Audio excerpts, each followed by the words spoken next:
What's cracking? How's everybody doing, man? Hit that like button. We in the building, man. Another great show for you guys. Another great show for you guys. It's on and popping. Hit that like button. Come in.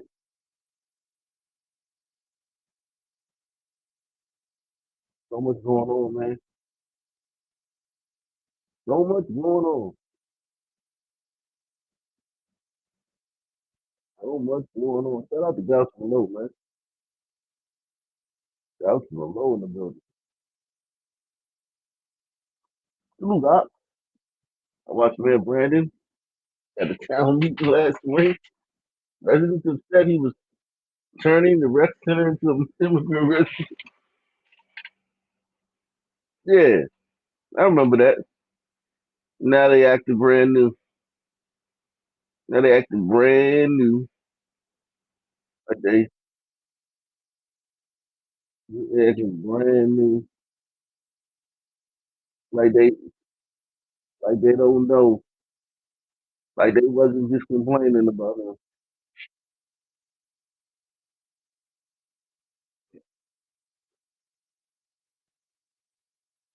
Mm-mm-mm. Intelligence, man.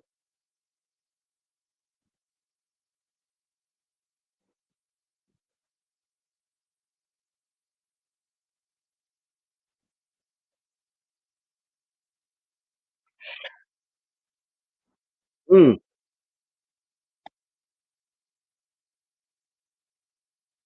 Salute to everybody out there. Right up, baby king. Yeah, Lord. W just said those. Salute to everybody who here early, man. Getting to these clowns, man. That's great.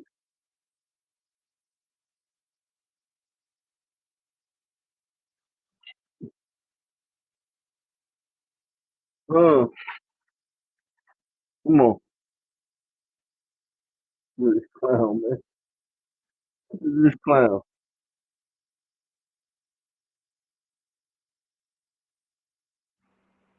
Uh,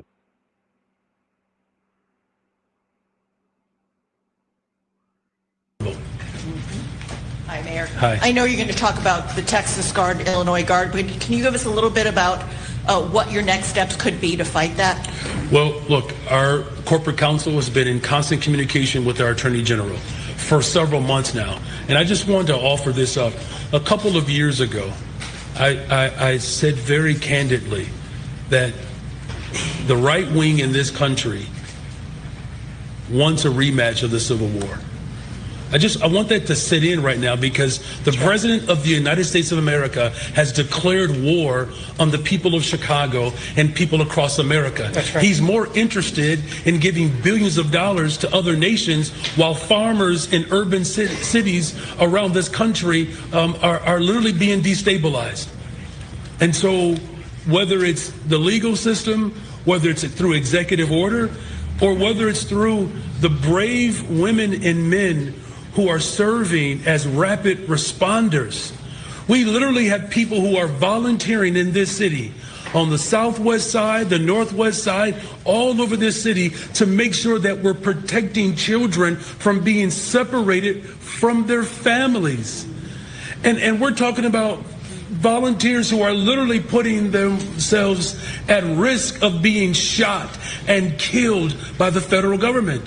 And so whether it's the legal system, whether it's our continuous struggle for liberation through organizing, and whether it's through executive action or whether it's through law, it would be nice if we actually had lawmakers in Washington that would actually hold this president accountable. And if they won't do it, then the city of Chicago will, using every single tool that's available to us. Yeah, I wonder how they're gonna flip this. How they gonna flip Trump bringing peace to the Middle East, man? Because I know they're gonna flip it. They're gonna. They can't give him credit for bringing peace to the Middle East. I wonder what they're gonna do to disparage him or to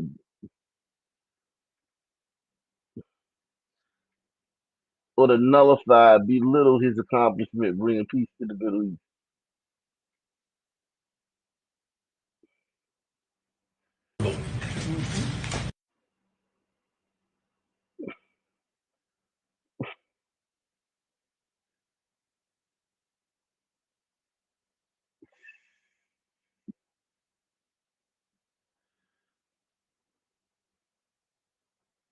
Chicago Mayor Brandon Johnson.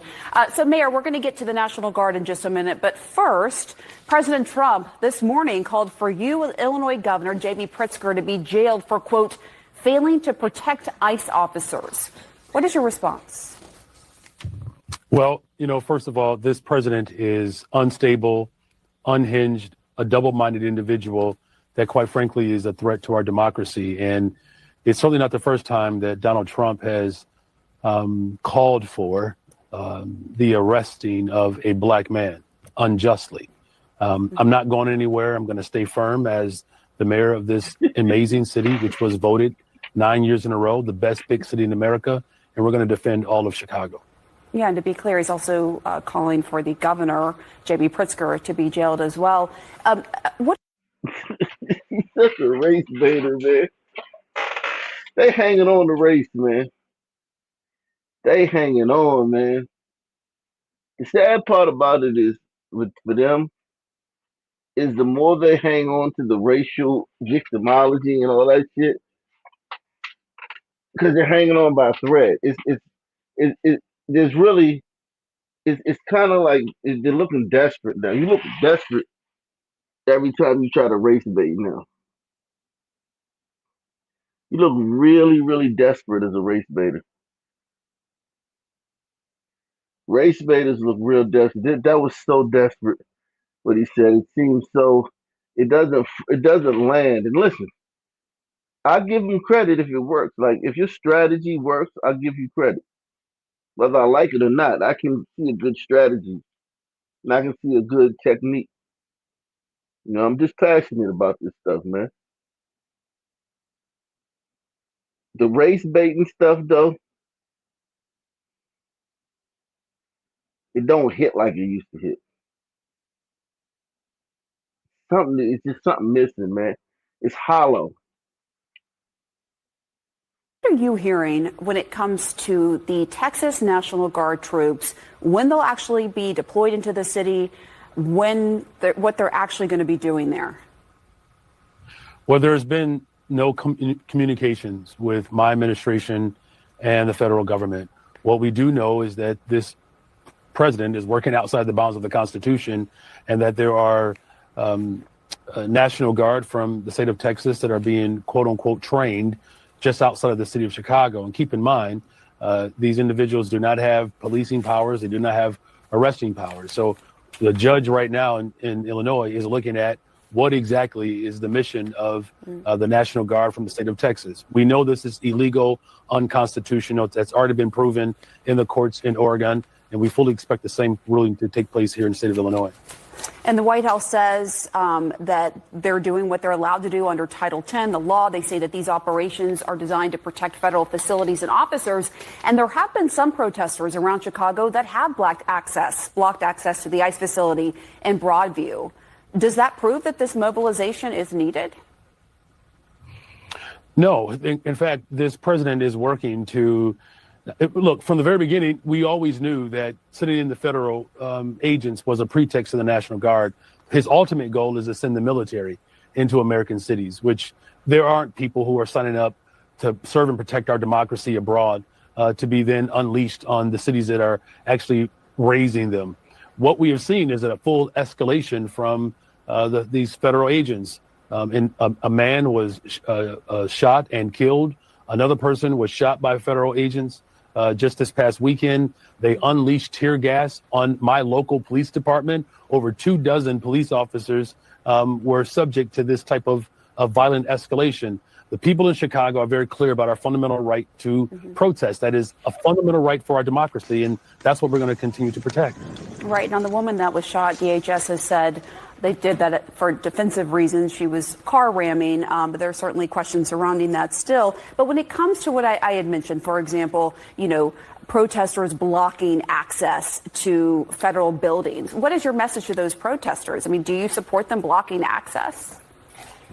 What I've always said is that we have to peacefully assemble, and we do that nonviolently. That is how we have transformed this country. The city of Chicago is known for its ability to stand up and to resist peacefully.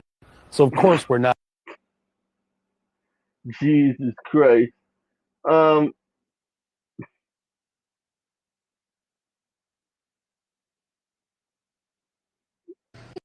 Here it is. What do you and other residents in Chicago think about Mayor Brandon Johnson saying he's going to shield illegal immigrants from Donald Trump's deportation plans? We hope that Donald Trump is very serious about imprisoning those who want to stand in his way.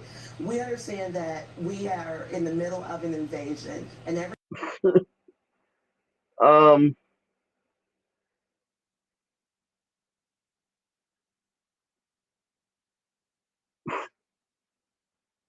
these people are crazy, man. That's one crazy guy. I ain't gonna lie, man.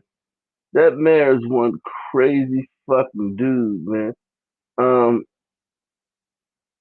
he's one nut. He a nut.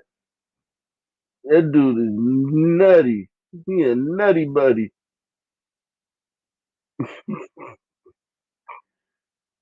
Just Al Sharpton. Absolutely right about the intentions of Governor Abbott. He is attacking democratically ran cities, particularly cities that are being led by black leaders or leaders of color. He's absolutely right about the intentions of Governor Abbott. He is attacking democratically ran cities, and particularly cities that are being led by black leaders or leaders of color. This is unconscionable. And it's a very raggedy approach. And quite frankly, not only is it reckless and raggedy, but it is evil spirited. Absolutely right about the intentions of Governor Abbott. He is attacking democratically ran cities, and particularly cities that are being led by black leaders or leaders of color. This is unconscionable. And it's a very raggedy approach. And quite frankly, not only is it reckless and raggedy, but it is evil spirited.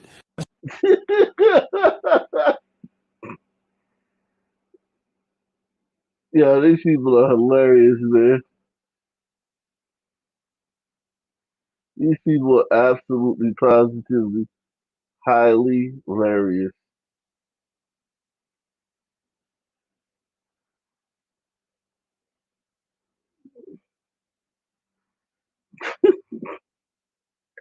Let's see what Pritzker doing, man.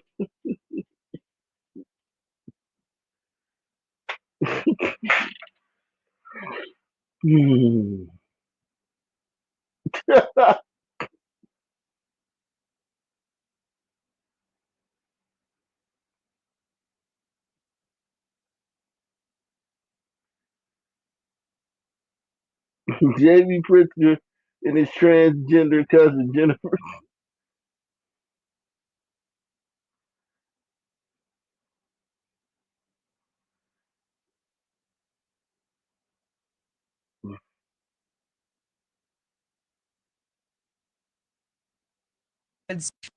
This next statistic stopped me in my tracks today. Young men in some Chicago neighborhoods face an even more violent and deadly situation than U.S. troops did during the wars in Iraq and Afghanistan. That's according to new research in the JAMA Medical Journal. They found the risk of a man between 18 and 29 being killed in a shooting in one of Chicago's most dangerous neighborhoods was higher than the death rate for U.S. soldiers in those wars. Now, here are some of the shocking numbers they found. In the Chicago zip code 60624, the homicide rate for young men is more than 1,200 for every 100,000 people. Now compare that to U.S. troops who were heavily engaged in combat in Iraq, where the death rate was just 675 for every 100,000 people.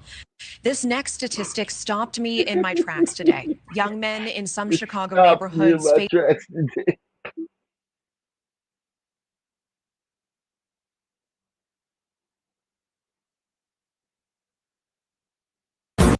Hey, we do that one too. How are you?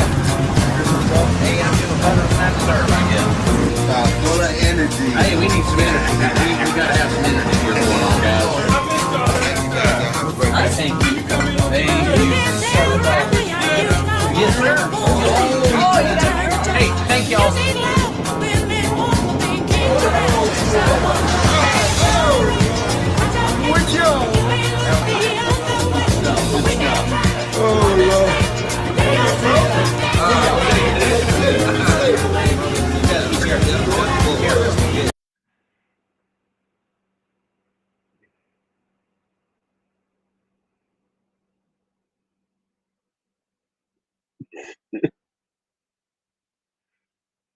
What's your message, final question, to the people here of the state of Illinois, the people of the city of Chicago, as this incursion by the federal government, these troops are on the streets of your state, of this city? What do you want them to do? There's a big protest scheduled for 5:30 p.m. tonight.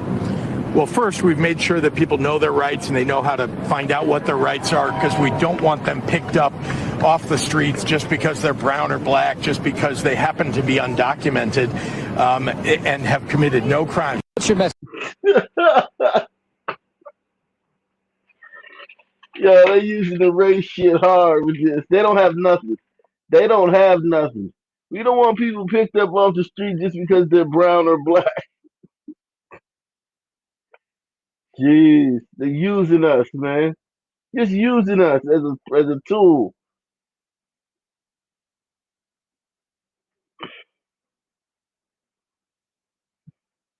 All right, Secretary, you just heard the governor call you a little girl playing dress up. What do you say to that?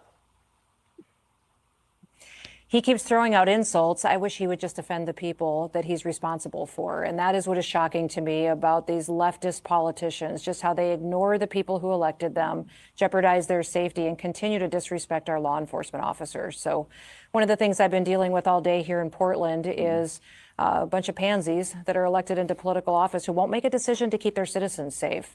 I'm proud of our federal law enforcement officers. They're absolute rock stars in the face of this kind of opposition, and we're going to continue to get them the resources they need to get the bad guys off the streets, Jesse. All right, Secretary, you just heard the governor call you a little girl playing dress up.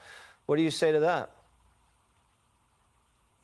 He keeps throwing out insults. I wish he would just defend the people that he's responsible for. And that is what is shocking to me about these leftist politicians, just how they ignore the people who elected them, jeopardize their safety, and continue to disrespect our law enforcement officers. So.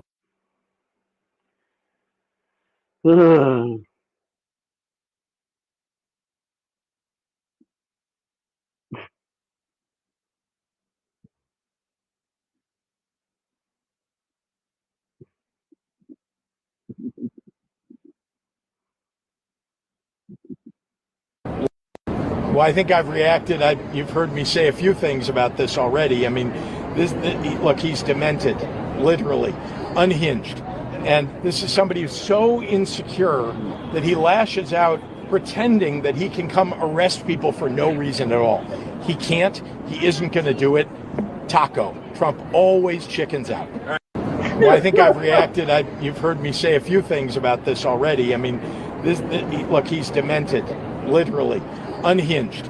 And this is somebody who's so insecure that he lashes out pretending that he can come arrest people for no reason at all. He can't. He isn't going to do it. Taco. Trump.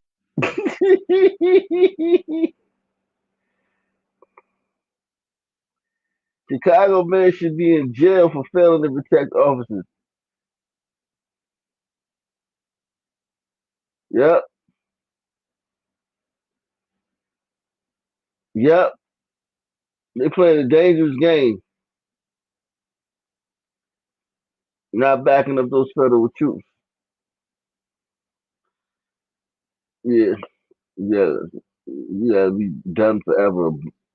You're done forever once you do that. We'll see what happens to these two guys.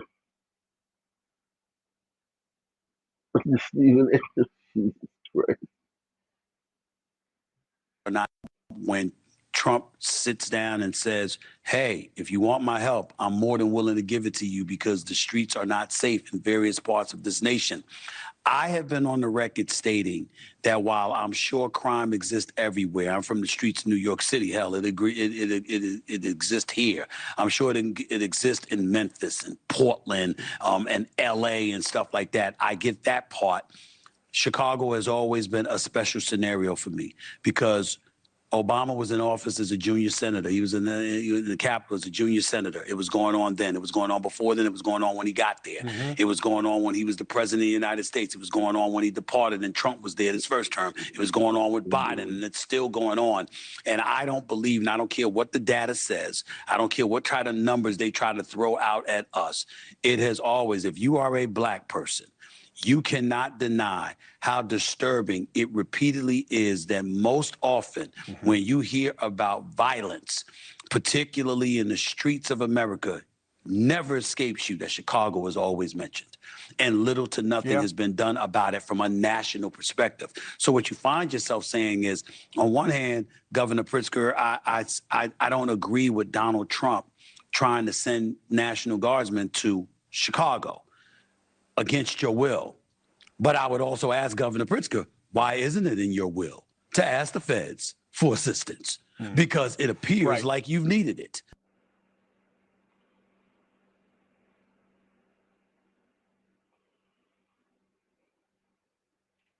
Stephen A. Smith is when Trump sits down and he's really trying to run for president. That's crazy. He's really trying to. He's crafting his public image.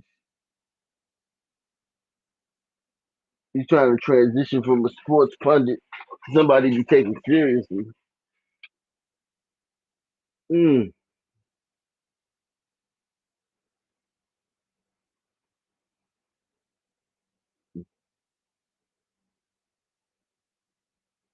Rachel Maddow, oh God. He said J.D. Pritzker had to be lifted from the grave in the press conference. Is that J.D. Pritzker headed to his press conference?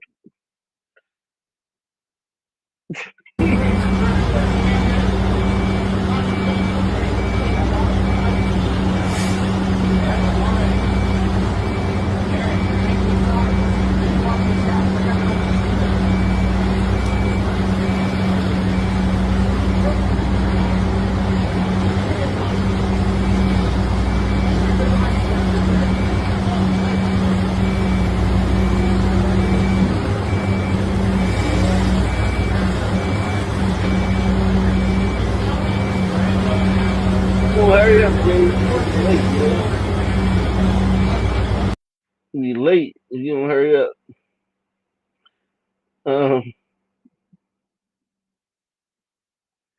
Hit the like button, man. Subscribe, support the channel. Take the $10 challenge, man. Support the channel, man. Shit is crazy, man. I got a doozy for y'all, man. A doozy for y'all, man.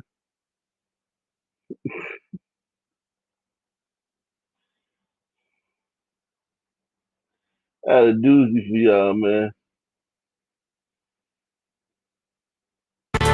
Jesus teaches us that he will never leave us comfortless, that he will always be with us. A word of comfort and encouragement for one family after a 74-year-old woman was found murdered inside her home. It's a story that's sending shockwaves through her North Nashville community. Thanks for being with us at 6 tonight. I'm Rory Johnston. Carries off. Harriet Edwards was found dead by a concerned friend who checked on her after several days not hearing from her. News Channel 5's Aaron Cantrell spent the day talking with neighbors as police looked for the person who killed her. I was actually totally shocked. Dennis Lawson has lived in the Chateau Valley subdivision for decades. So finding out that a neighbor just a few houses down was murdered inside her home has been very upsetting for him and the entire North Nashville community. I'm sure there is a sense of fear.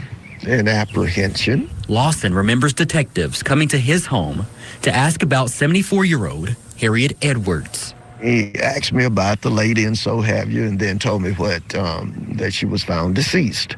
But at that time, they did not suspect foul play.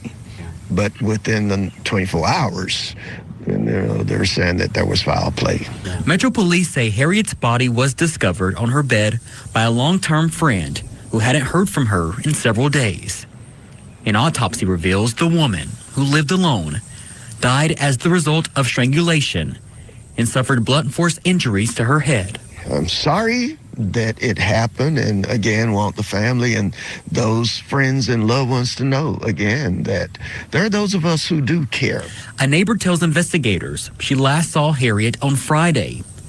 After reviewing records of medical bills and payments, detectives strongly believe the murder took place between 2:30 and 7:30 p.m. that day. Many neighbors say Harriet kept to herself, but was a sweet woman. Lawson did not know her personally, but occasionally saw people coming and going from her home. He just hopes police can find out who is responsible. Metro Police did say there's nothing to suggest anyone else should be in danger. You want some type of closure and understanding as to what has taken place and so have you, yes. In Nashville, Aaron Cantrell, News Channel 5. Thanks, Aaron. Of course, if you may have been in the Chateau Valley area Friday and saw anything suspicious, call Crime Stoppers 615-74-CRIME. We're going to begin with new details in that vicious and deadly attack in downtown Brooklyn subway station. Late this afternoon, police identified the suspect as 25-year-old David Mazariegos. Police say he punched, kicked, stomped on his victim, and even admitted to detectives he did it because he did not like the way the victim looked at him. Police say he has Wow. 17 prior arrests for several crimes, including assault. He did that and shit because he didn't like the NYPD is victim looked at crediting him. a relatively He new admitted that it surveillance was system that overlooked. Police say he has 17 prior arrests for several crimes, including assault, and the NYPD is crediting a relatively new surveillance system that helped officers track him down in Times Square last night. Eyewitness News reporter Crystal Cranmore live in downtown Brooklyn with much more on this story. Crystal.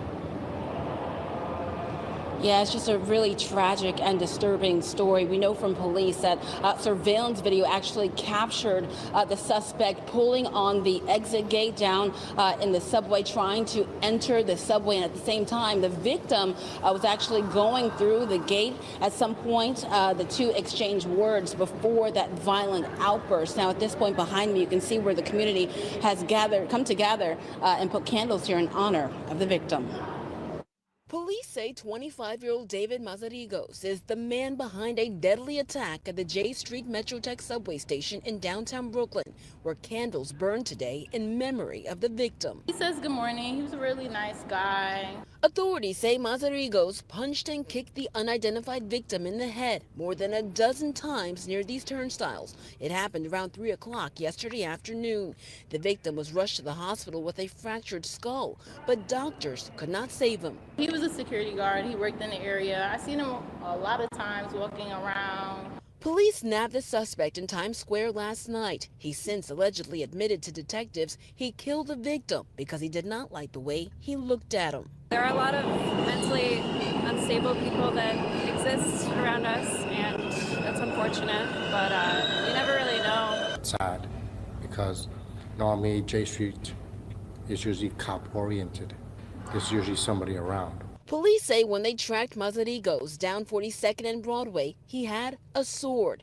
He has 17 prior arrests, including for an assault earlier this year. In a post on X, Police Commissioner Jessica Tisch credited the swift arrest to new technology that sent out an emergency alert to officers' cell phones with a picture and description. Those who knew the victim are thinking of his family. I feel sad for the family. I give them my deepest sympathy. Now, the suspect is expected to be in court today for weapons charges connected to his arrest yesterday. Murder charges are pending. Now, according to officials, this is the fourth homicide in the subway so far this year, down from 8 this time last year. In downtown Brooklyn, Crystal Cranmore, Channel 7 Eyewitness News. How do you remain one of 450 as long as you have, and actually teach these players what it takes to get a second contract? Yeah, I mean, I said the same thing to my guys, Herb, Trey, Jose, and they watched. And I said, look, man, I don't have the answers to everything, man, but I know how to make money. It's like I know how to stay in the league. I know how to do things the right way. I know how to be valuable. I know how to show up on time. I know how to take coaching. I don't get in I saw trouble off this the court. earlier. I know how to invest. He's I an said I know how to amazing do a young lot of man, things right? right, and I know what not to do because I've seen it. So I'm like, if you just watch, ask questions, and learn, I don't have all the answers, man, but I can help you make a Married to a little glider bit more woman. money if you just pay attention and they listen, they ask questions. And Herb cashed out. He signed another deal. Trey, 100 million. Jose's gonna get paid again. They ask questions, they listen, and I think for me, it's about like we have all these examples of what success looks like. It's like follow the examples. Like don't be afraid to ask the right questions. I don't have an ego when it comes to like information. Like I asked Eric Snow, like how did you stay in the league? Keith McLeod, how did you stay in the league? Gary Grant, what do you wish you could have done better? So it's like I asked Steph. I call Steph. I all like, why? How do you shoot so good? You know what I mean? It's like I don't have an ego. Like whatever it comes to improving my game, I think for young players, if you want to be in the league, like just look around, see who's hanging around, see who continues to get contract after contract, see who's getting 20 million, see who's getting 10, see who's getting 5, and they shouldn't be getting 5, and go talk to them. Like this is year 16, like you get signed early, like how, like you know what I mean? Like that's important. Like this is money that you're gonna need when you're 50. You know what I mean? Like it's reverse for us. Like earning potential max right now, you know, you're talking, 20 to 35, which is not how it is in the real world. And you got to maximize your earning potential. And for me, I maximize my blessings. And one blessing is that I'll be able to stop playing when I want to stop playing. Like I won't get forced out. It'll be like, all right, this was fun. I'm moving on, as opposed to guys that get forced out for not doing things the right way. And I've been around a long time, and I always say it's not the best, 450 players. It's the 450 players that fit the best, that do things the right way. And it's like 100 of the best like talent players, and then it's like 300 of the guys that just fit the right roles. And then 50 that is just like, is a great piece and like a good person, and they're always. Another emergency bill would extend the district's youth curfew. So for more on that, Jess Arnold joins us live outside the Wilson building. Jess, good morning.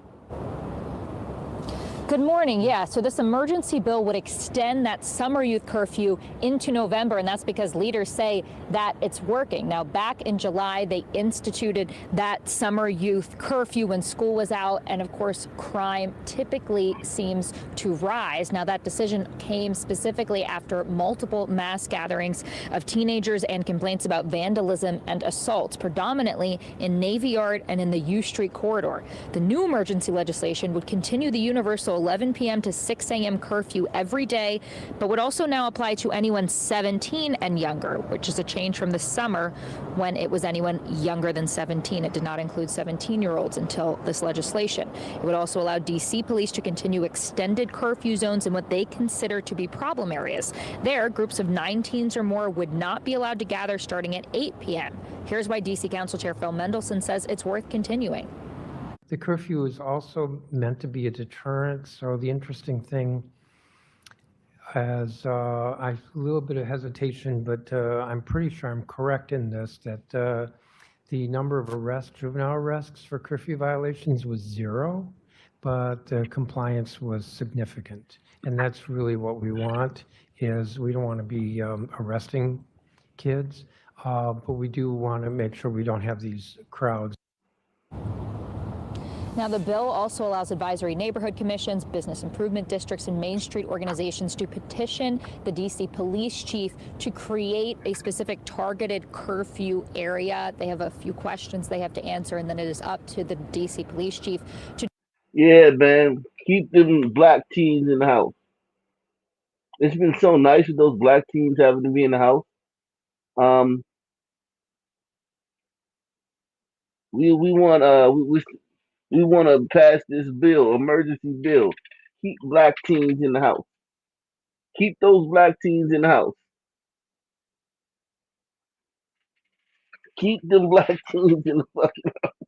Let me drop the link, man. Let me drop the link early today, man. I don't want to get too far along, man. Let me drop the link earlier today, man. Early, man.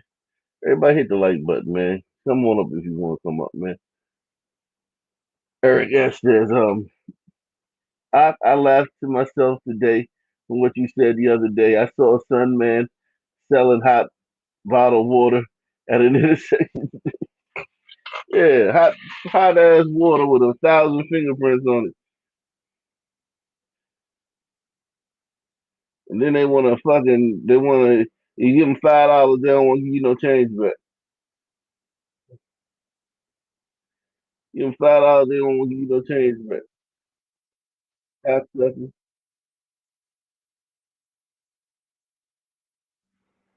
Um,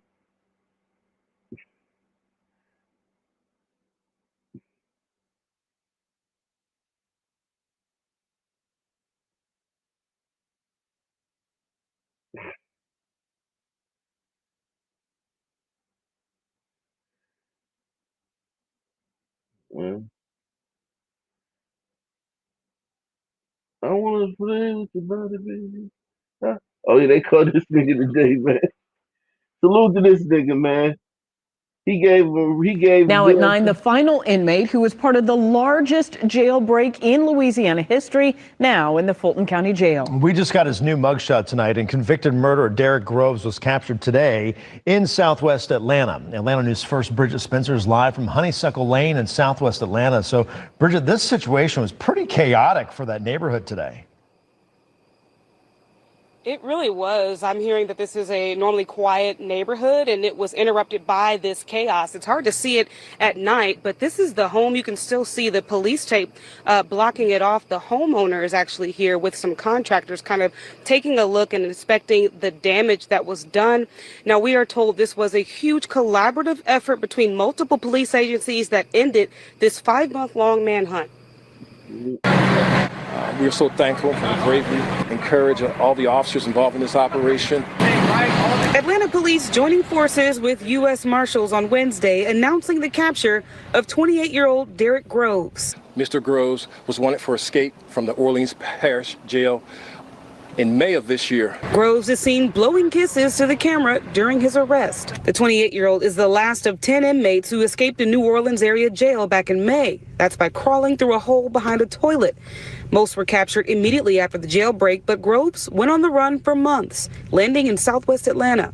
We deployed a number of canisters of gas to help move him throughout the house, which... A Clayton County K-9 eventually found Groves hiding in the crawl space of the basement at the home on Honeysuckle Lane. The arrest itself was without incident, police say. I left here.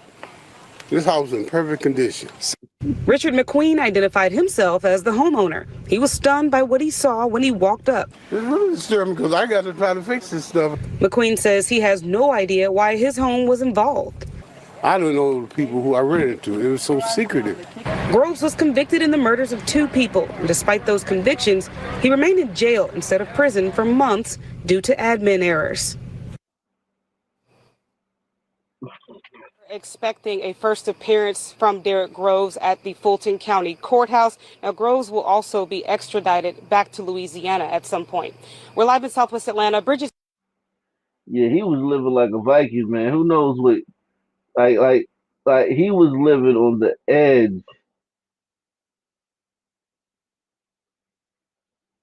That he was holed up in this house in Southwest Atlanta. It was surrounded by multiple law enforcement agencies as they tried to figure out whether or not Groves was actually inside of that home. We don't know what led police to that location. We don't know how long they've been keeping an eye on that situation. But if you'll remember, what you're seeing on your screen right now is when those 10 inmates escaped out of Orleans Justice Center. We do have some new video that we're going to show you in just a moment at any jail that they're responsible for. So a huge responsibility there. Now, again, if you're just joining us at this hour, it is just before 1:30 in the afternoon. We know that just a little while ago, law enforcement agencies, multiple different law enforcement agencies were working a scene in Southwest Atlanta. That is where we now know that Derek Groves was found. He has been taken back into custody. We don't know his condition. We have not heard from law enforcement sources how he's doing, how that capture took place. Again, we do have news. Wow. He gave him a run. He gave him a run for their money, though, man. salute to him, man. He's back in custody now, man. It's over. It's over.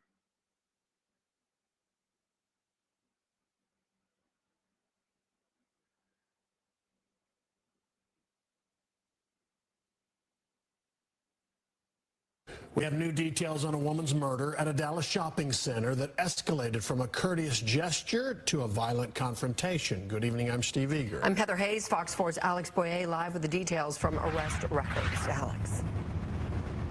Hey guys, and according to that arrest warrant affidavit, we now know that it was the victim who got mad at the suspect for not saying thank you after she held the door open for the suspect at an area business. Well, that ended Yo. So now it's saying the victim. I saw this on social media. That so they said that the woman was the victim. Now they're saying that the woman was kind of like the antagonizer. Whew. not saying thank you after she held the door open for the suspect at an area business. Well, that ended up spilling over into another nearby business where the arguing continued. And then once they were outside, that is when that verbal altercation turned deadly. The shooter was telling them, come outside, like, let's handle it outside, like, you know, let's fight outside. And the mom and the daughter were kind of just like telling her to like go away. This 27-year-old nurse who asked that we not use her name had just walked out of this PetSmart store located off West Wheatland Road in the southeast Oak Cliff area of Dallas Tuesday afternoon when she noticed two women, one with her 20-year-old daughter, arguing in the parking lot. Moments later, she heard gunshots. But the mom and daughter tried to like get in their car and like de-escalate the situation, but the lady wasn't having it. So they ended up starting to fight. And then that's when the lady pulled out her gun and shot her. Dallas police later identified the suspect as 22-year-old Kiona Hampton. She fled the scene in her car, but was arrested hours later with the help of The fuck? fight. And then that's when the lady pulled out her gun and shot her. Dallas police heard gunshots. But the mom and daughter tried to like get in their car and like de-escalate the situation, but the lady wasn't having it. So they ended up starting to fight. And then that's when the lady pulled out her gun and shot her. Dallas police later identified the suspect as 22-year-old Kiona Hampton. She fled the scene in her car, but was arrested hours. One thing that niggas think now, let me tell you what niggas think now. Now, a lot of niggas think self-defense is just anytime someone pisses you off, starts some shit with you, gets in your way, inconveniences you. Niggas think you get to shoot them under these laws, especially in these places where you got permanent carry, constitutional carry. Niggas think that I get to shoot you, right? It's self-defense, right? I mean, like he was looking at me funny, or he came towards me, right? I get to shoot him, right?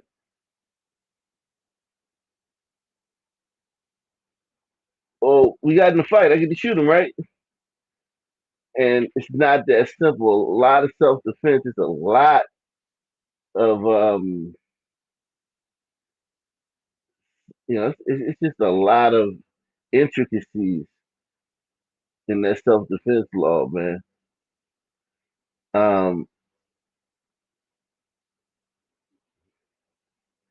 You don't just get to shoot somebody because they pissed you off.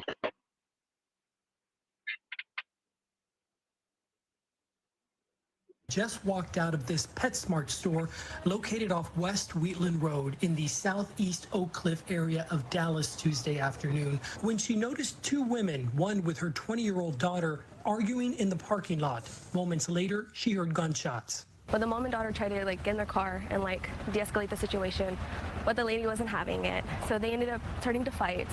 and then that's when the lady pulled out her gun and shot her. Dallas police later identified the suspect as 22-year-old Kiona Hampton. She fled the scene in her car, but was arrested hours later with the help of surveillance video that captured her image, car, and license plate. The witness ran to help and put her training to work, performing CPR. The daughter was next to the mom the whole time. She, it's hard because, the screaming of a child for her mother is never easy, and it's never going to leave my head. The victim, identified as Cecilia Simpson, died at the hospital. All of this started on the other end of the shopping center at Five Below as both the suspect and victim exited the store with something that might seem like a simple gesture of courtesy. According to the arrest warrant affidavit, Simpson got upset at Hampton for not thanking her for holding the door. It spiraled quickly from there. Hampton, who reportedly waived her Miranda rights, confirmed that she engaged in the verbal dispute, entering the PetSmart twice and continuing the argument, throwing a drink bottle at Simpson's car when she was about to leave and engaging in a physical altercation with her, adding that she took out her gun and shot Simpson, stating she was trying to get Simpson away from her. And again, the victim's daughter was a witness to all of it. I've been trying not to cry, but just being in high school, my mom was such an important person during my lifetime, and she's the reason I became a nurse. My whole family is. Honestly, if I could just hug that daughter, I just feel so bad for her, and I just want her to know that I did everything I could. Those other people did everything they could.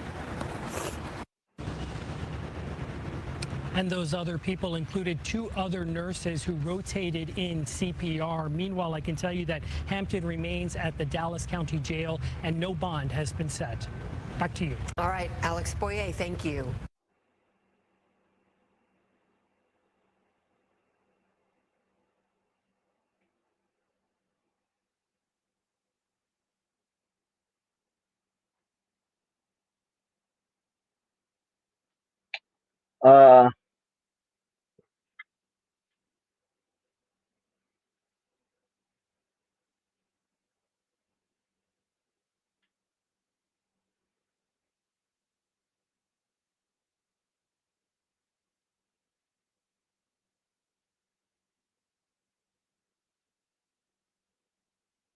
A violent scene inside a Southgate Kroger. Police say a 23-year-old man stabbed to death by an employee yesterday.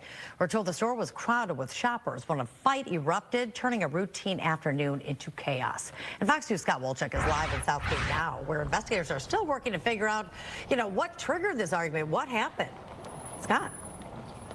Hey, Taryn. Yeah, you know what? This was definitely scary. I mean, imagine just going to the grocery store and seeing this entire thing unfold. Happened around 3 p.m. yesterday. But the big thing that came out today from talking to police sounds as though this 23-year-old and 33, they had plans to meet up. And police say that they had beef over a woman. So, it was obviously something that may have been romantic, but this thing escalated. So 23-year-old shows up to the Kroger over there on Fort Street, ends up being stabbed at least twice, according to investigators. Fortunately, he did die from his injuries. That 33-year-old is in jail, awaiting formal charges, and police say he is cooperating. Police are investigating to find out just how much these guys may have known each other.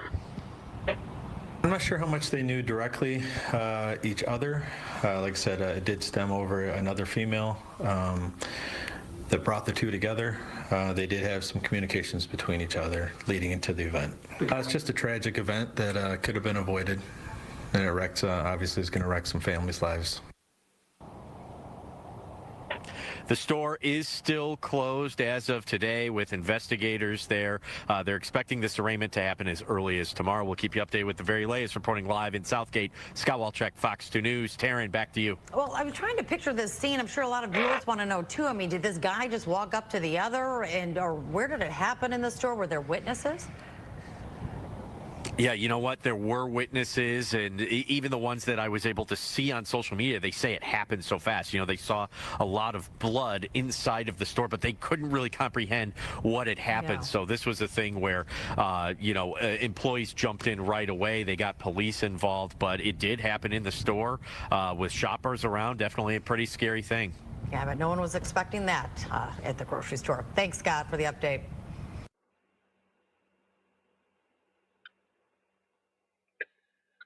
Oh,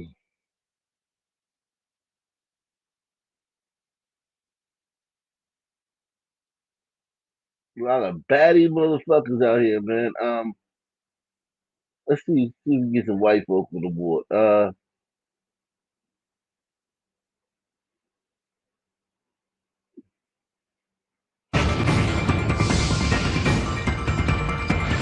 Good morning and welcome to the KTLA 5 Morning News at 11 a.m. I'm Glenn Walker. And I'm Lou Parker. We begin with breaking news. A 29-year-old man has been arrested on suspicion of starting the deadly Palisades fire that devastated the coastal community in January. Now, the suspect was captured in Florida and is expected to make his first court appearance today. KTLA 5's Lauren Lister live now in downtown Los Angeles with details on the evidence officials say led to his arrest. Lauren? And Lou, that major new development, an arrest coming and charges of an arson suspect accused of starting the deadly Palisades fire that ignited January 7th, killing 12 people and leveling 6,800 structures. Take a look at this. Here is the man that authorities have just revealed is behind bars in connection with all of this. 29-year-old Jonathan Rinderknecht is the arson suspect. They arrested him in Florida, where they say he's been living more recently, and they allege he started the January 1st Lockman fire in the Pacific Palisades, which the ATF is now confirming reignited to become the Palisades fire January 7th, a holdover fire. They are calling it. More on that in a moment, but first the allegations against Rinderknecht. Federal law enforcement officials allege he was an Uber driver who lived in the Pacific Palisades at some point, and that's where he ended his shift on New Year's Eve. They say two of his passengers had said he'd been agitated and angry that night, and investigators say here's what happened next. After dropping off a passenger in Pacific Palisades, Rinderknecht parked his car and tried and failed to contact a former friend. He exited the car, walked up a nearby trail, took iPhone videos at a nearby hilltop, and listened to a rap song whose music video including objects being lit on fire.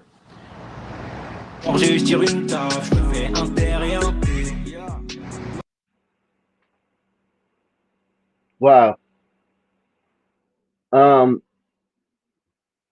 Support the channel, guys. Take the $5 to $10 challenge. Support the channel, guys. We in this motherfucker. Let's get to some of this crime, man. Let's get to some of this crime. This white crime. No more white crime, man. Sorry, man. Let's just sneak in there, man. It's getting late, man. We gotta get these Negroes on the board, man. We gotta get these Negroes on the board, man. These Negroes, let's see if we get a better understanding of this story from this dude. An arrest affidavit says a woman That's was the shot and thing. killed outside a Dallas PetSmart after getting upset at a woman for not saying thank you. Court documents say the victim, Cecilia Simpson, was shot several Damn. times. She killed her. So this is the woman who didn't say thank you when the girl opened the door for her. This is the woman who got killed. Say her name, man. Court documents say the victim, Cecilia Simpson, was shot several times after the dispute escalated into a parking lot fight. Peyton Yeager has more on the story tonight. The family of 41-year-old Cecilia Simpson sent Fox 4 News these photos of the Duncanville mother of two. Friends and old classmates from Duncanville ISD also mourning the loss. According to an arrest warrant affidavit, Simpson was shot and killed after becoming upset because a woman she held the door open for didn't say thank you. The argument started at the store Five Below Tuesday and then spilled over to the PetSmart in the same South Oak Cliff shopping center off Wheatland Road. Investigators say 22-year-old Kiana Hampton followed Simpson and her daughter into the PetSmart. Employees there asked them to leave. The screaming first caught my attention. Fox 4 spoke to a 27-year-old ER nurse who walked out of the PetSmart as the two women were arguing in the parking lot. The lady who was the shooter was still instigating, I guess, an argument or a fight or something. But the mom and daughter tried to get in the car and de-escalate the situation, but the lady wasn't having it. According to the affidavit, Hampton later confirmed to detectives she engaged in the verbal dispute, entering the PetSmart twice and continuing the argument, throwing the drink bottle at Simpson's car when she was about to leave and engaging in a physical altercation with her. That's when police say Hampton pulled out a gun and shot Simpson 3 times. Multiple nurses rushed to perform CPR, Simpson's daughter by her mom's side, while also on the phone with 911. If I could just hug that daughter, I just feel so bad for her, and I just want her to know that I did everything I could. Those other people did everything they could. Now, the suspect Hampton remains here at the Dallas County Jail. She does face a murder charge. Yesterday, police say the suspect did take off in her own vehicle. She was later arrested. Surveillance video from that shopping center captured the shooting itself and also the suspect's license plate. Steve? All right, this is Peyton Yeager reporting live in Dallas tonight. Peyton, thanks.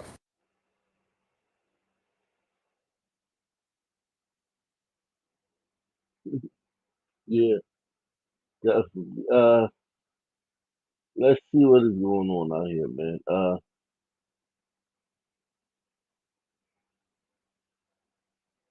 Let's see what is going on out here. Yeah.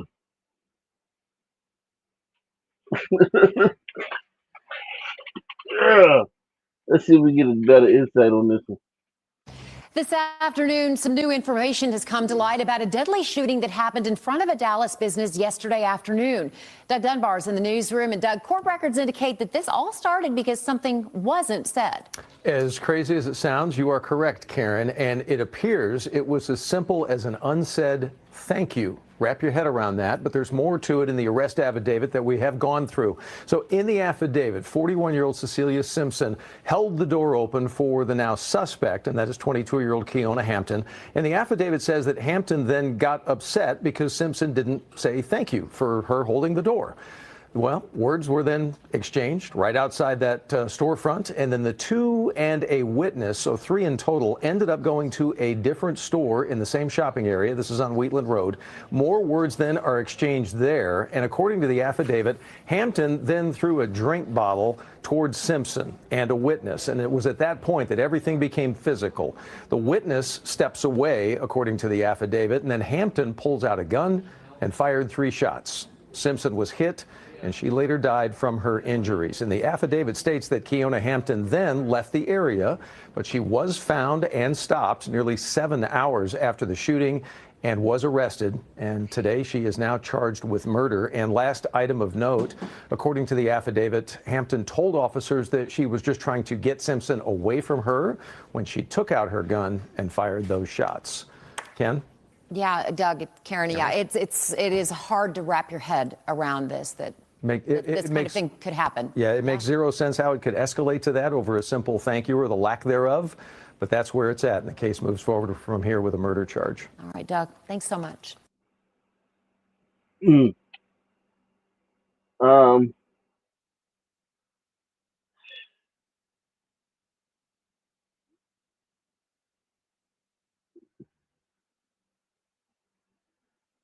We're following some breaking news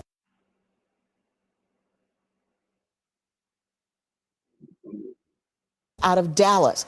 Police tell us there's been a double shooting overnight at Fuel City. That's that very popular fuel station there on South Riverfront Boulevard in Dallas. You can see right now it's still an active scene. We're working to confirm what led up to that shooting and the condition of the victims. We have been told that 2 people have been shot there. Our photojournalists on the scene even spotted a weapon still on the ground. And moments ago, we saw a man in handcuffs. Again, 2 people shot at Fuel City in Dallas. That's a 24-hour-a-day gas station. You can see that weapon and many spent shell casings there on the ground near one of the pumps there. We also know it's a very popular spot for folks to pop in overnight, 24 hours a day to buy those Fuel City tacos. So people are coming and going at that facility there in Dallas at all hours. Again, it is still an active investigation. You see officers still milling about, a weapon on the ground, spent shell casings. If you are in the area, I would say avoid it right now until police give the all clear. We are, of course, working to get more information on exactly what happened, what led to that shooting, and the conditions of the victims.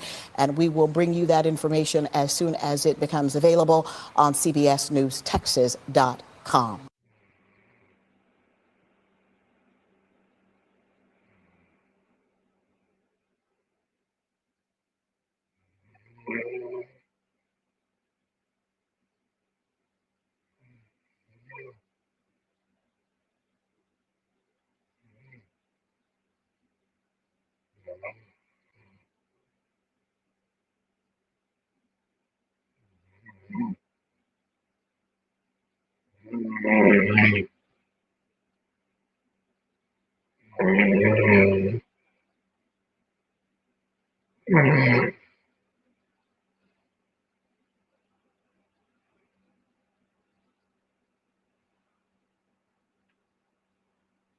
Today, Louisiana State Police released surveillance video, body-worn camera footage, witness statements, and more surrounding that crash.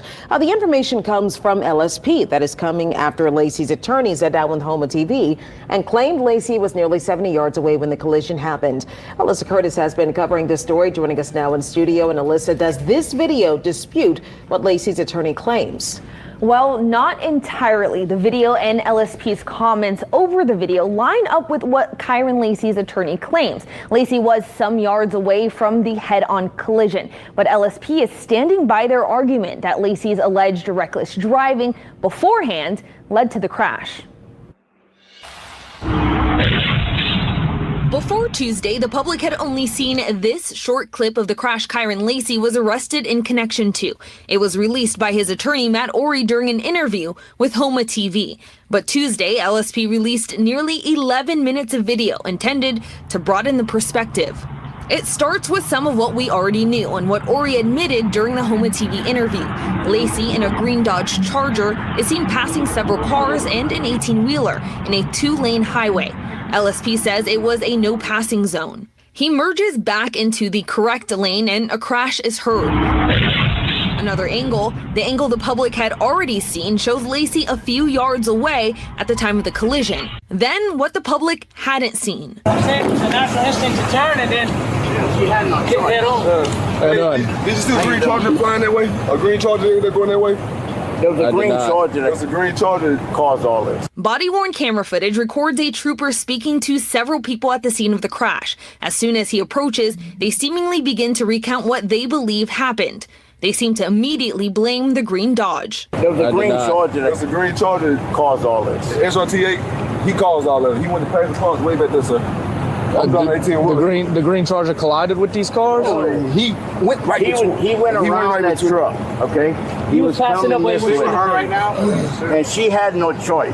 A person who identifies himself as the driver of the 18-wheeler Lacey had previously passed says the green Charger caused everyone to start hitting their brakes. He and others on the scene explained the car coming in the opposite way in a gold truck hit his brakes and veered off the road. They say the woman in the car behind the gold truck swerved into the other lane. She was coming this way. Okay. They was going this way also. Mr. jumped on brakes. She went to dodge Mr.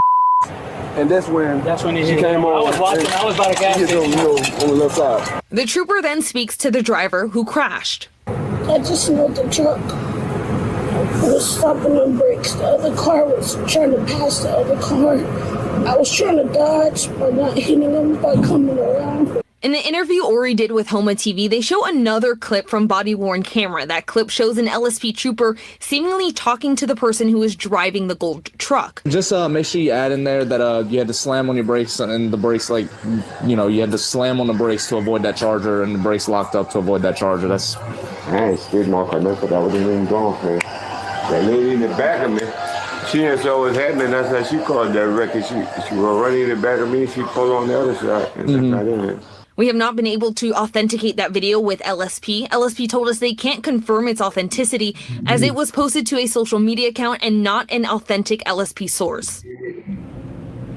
LSP says they used 21 surveillance cameras and other investigative methods to, quote, uncover the full truth. They say they used forensic analysis, crash reconstruction, and comprehensive evidence. All right. Thanks so much for that detailed breakdown. We appreciate it, Alyssa. Much more to come on that story.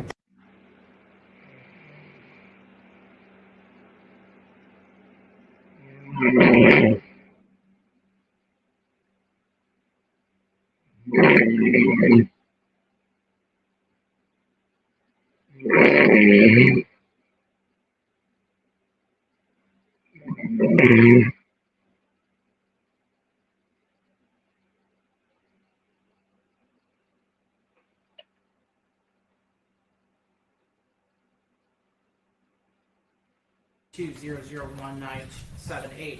People State of Michigan versus Avion Trailer.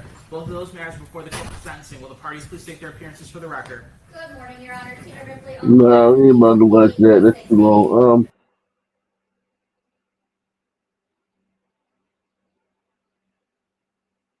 A building collapsed in New York. Mm.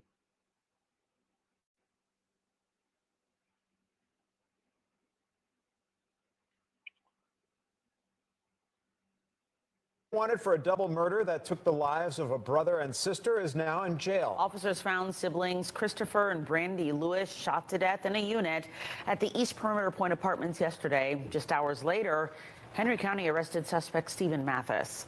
Fox 5's Deidre Dukes joins us here live on set with these newest developments. Deidre. Yeah, very quick work by police on this one. Now, that suspect was captured in Henry County and is now behind bars in the DeKalb County Jail. Police say the shooting appears to be domestic related, but early in the investigation, it's unclear what sparked the deadly violence. It was terrible. I never heard anything like that before in my life. And I've been standing over almost 11 years. Residents woke to news of the deadly double shooting at this DeKalb apartment complex. I had to bring my daughter up here at 6:30 in the morning to catch the bus. And not knowing like what was really going on, it was concerning. Christopher Lewis and his sister Brandy were shot and killed at the apartments Monday night. It's just so crazy. We've never even, at least since I've been here, we've never even had anything like that happen over here. DeKalb police responded to the East Perimeter Point Apartments on Treecrest Parkway and discovered the siblings' bodies inside one of the units. They'd been shot. I was surprised because it's kind of quiet out here. It's not too much going on to my knowledge. Early in the investigation, authorities identified this man, Stephen Mathis, as the shooting suspect. Hours later, police announced they'd apprehended the 25-year-old in Henry County overnight. He was booked into the DeKalb County Jail. It was seriously very unfortunate that happened, and we just gotta, I don't know, stay prayed up, I guess. Early in the investigation, police called the double murder domestic in nature. They didn't go into any details about Mathis's possible relationship with the victim. It's actually really sad, too. Like, it's sad. Residents are relieved to hear a suspect is behind bars. I'm glad they called him because I wouldn't want that to happen to nobody. I wouldn't want that to happen to nobody. Now, while the suspect is in custody, the investigation is ongoing. DeKalb County Police ask anyone with information in the case to contact them. All right, Deidre, hopefully someone does come forward and help. How upsetting for that neighborhood. Yeah, very upsetting. All right, Deidre, thanks so much.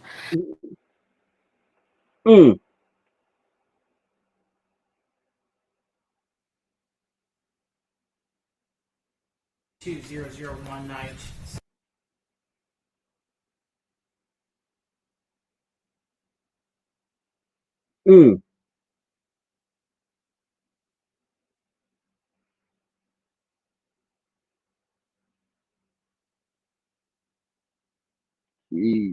Right.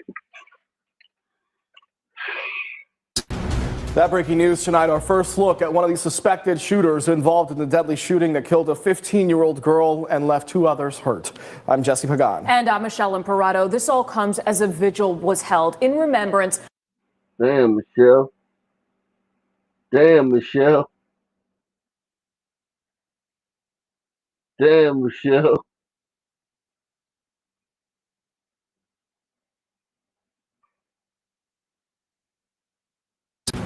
That breaking news tonight, our first look at one of the suspected shooters involved in the deadly shooting that killed a 15-year-old girl and left 2 others hurt.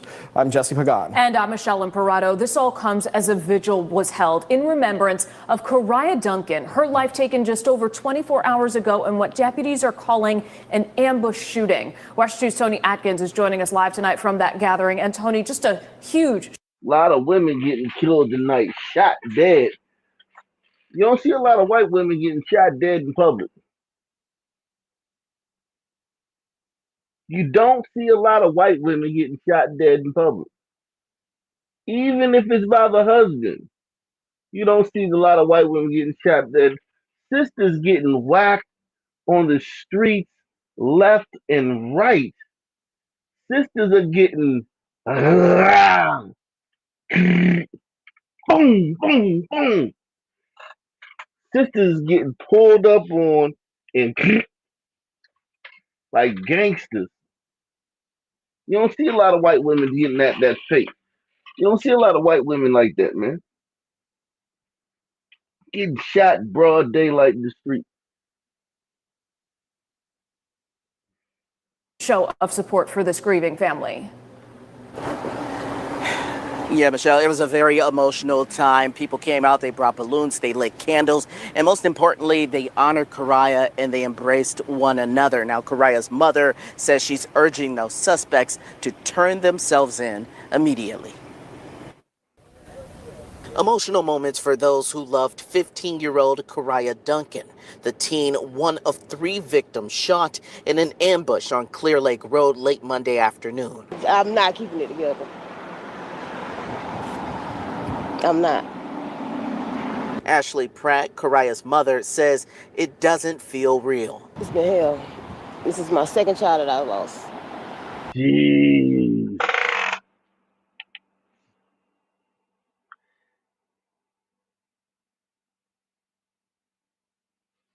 Second child she's lost. Kariah's mother says it doesn't feel real. It's been hell. This is my 2nd child that I lost. And I haven't gotten no answers until today. She says her daughter had a great spirit. Funny, she liked to dance, she liked to listen to music, she liked to blog. She was a special kid. She says Kariah was with her boyfriend and a friend, and she doesn't believe that Kariah was the target. Jeez. I have no idea, but I know it had nothing. Them niggas. It did have something to do with if that was her boyfriend. It had something to do with her. If she's dealing with a guy where they looking for him like this, that guy's doing something in the street. That guy's involved in something. That guy's a street guy. He's active. Her boyfriend was active. And that's probably why she liked him. And that's okay. You know? It's a jungle out there. You'd rather be in the eye of the storm. A lot of sisters feel safer in the eye of the storm. You know what I mean?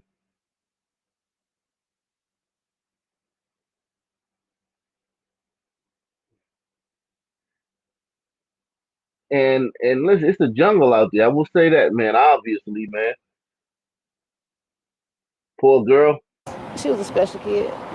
She says Kariah was with her boyfriend and a friend, and she doesn't believe that Kariah was the target.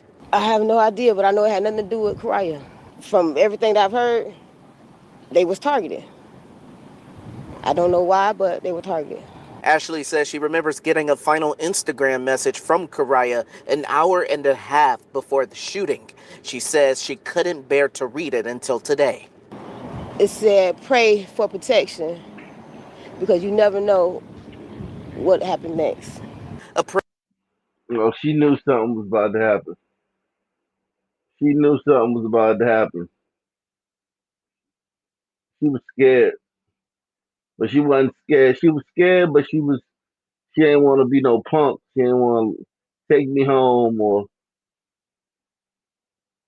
take me home. I don't want to be around this. What's going on? Oh, you scared, little shorty? You scared, little shorty? Oh, you ain't no boss, bitch. You ain't no ride or die. I thought you was a rider. I am a rider. All right, that's yeah, ride or die. Listen, it's called ride or die. I need me a ride or die, bitch. That's literally what they call it. The Sun community is fucked up. I need me a ride or die, bitch. Jeez. Prayer of protection, a message from a young soul to her mother, who now has to carry on without her. And they ripped me apart when I read it this morning. The Brevard County Sheriff's Office says they're looking for multiple suspects. Yeah, this is you can tell this when he firing. That's when he firing. Look at that face. That's the firing face. Yeah,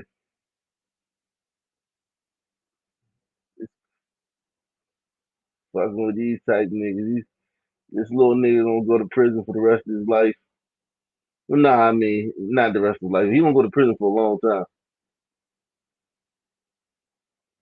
The jungle out there, man. Little kids gotta make decisions like this. These little black kids, he probably the same age as her. These little black kids gotta make decisions, man.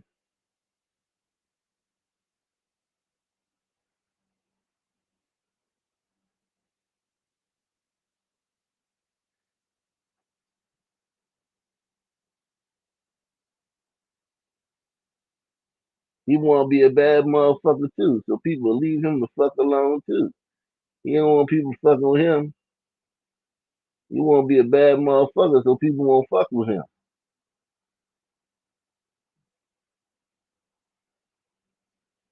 Including this person. Investigators say the suspects pulled up behind the victim's parked car, got out of a dark SUV, and fired shots before taking off.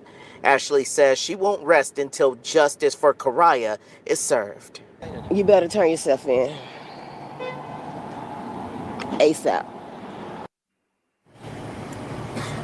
And deputies say the other two victims in the shooting here are expected to be okay. They say if you know anything about the suspects or anything about this shooting, to give them a call. I'm covering Brevard County live in Cocoa. Tony Atkins, West 2 News. Damn. Jeez.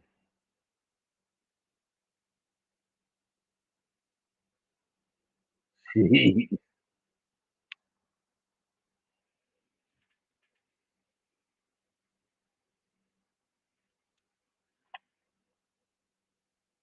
Jeez.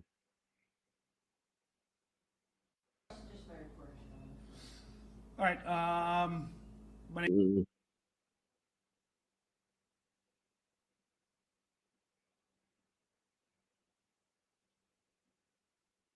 Jeez.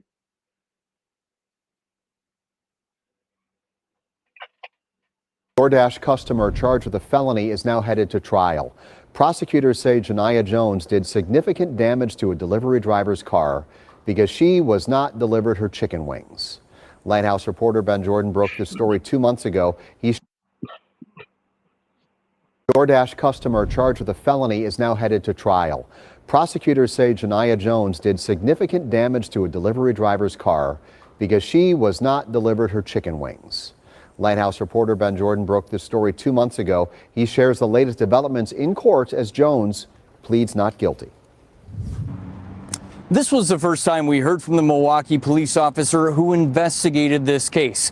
He was questioned how he determined Janiyah Jones was a suspect who allegedly caused $10,000 worth of damage to to the driver's car. State of Wisconsin versus Janiyah Jones. A Milwaukee police officer called to testify in an alleged DoorDash crime gone viral. She stated to us that she was unable to complete the order due to technical difficulties and returned home to the address. Officer Thomas Wright is talking about Faith Morris. She did this over a 10-piece chicken wing. She passed Friars to come here. Who says she started receiving messages and calls from that customer right before this surveillance video showed a woman. That's scary, yo. This is psychotic behavior, yo. This is something like out of a movie. She went to the DoorDash driver's home because she didn't get her 10-piece. You could have just, on the app, you could have just said, look, man, my order didn't come. You could have said the whole order didn't come. They would have refunded you that shit. That's sick. She showed up. She showed up at the driver's house. That's some sick shit. That's some shit where, like, seriously, yo, like, even though I work from home,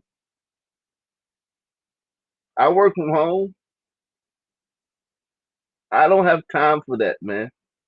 I don't have time to do that. I don't have time to, if I didn't get my whole order, which I would be pissed.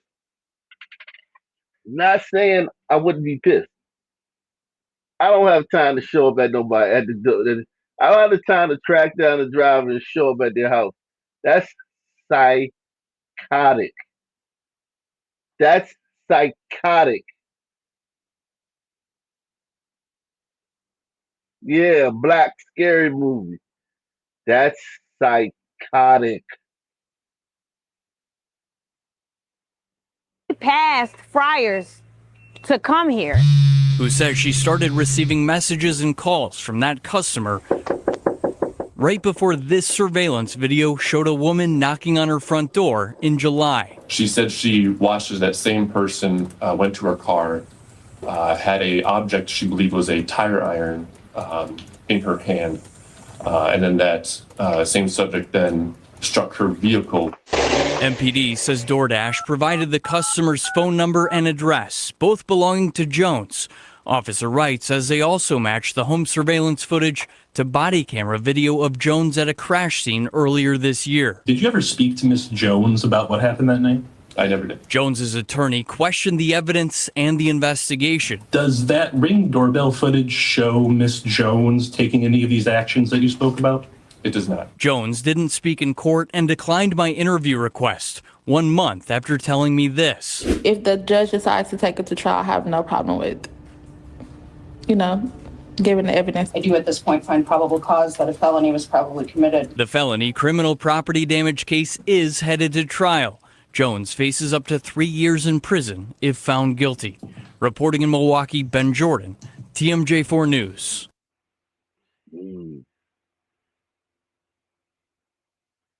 The decisions they make, boy, they're bad deciders, man. Sisters are bad deciders. They make bad decisions, man.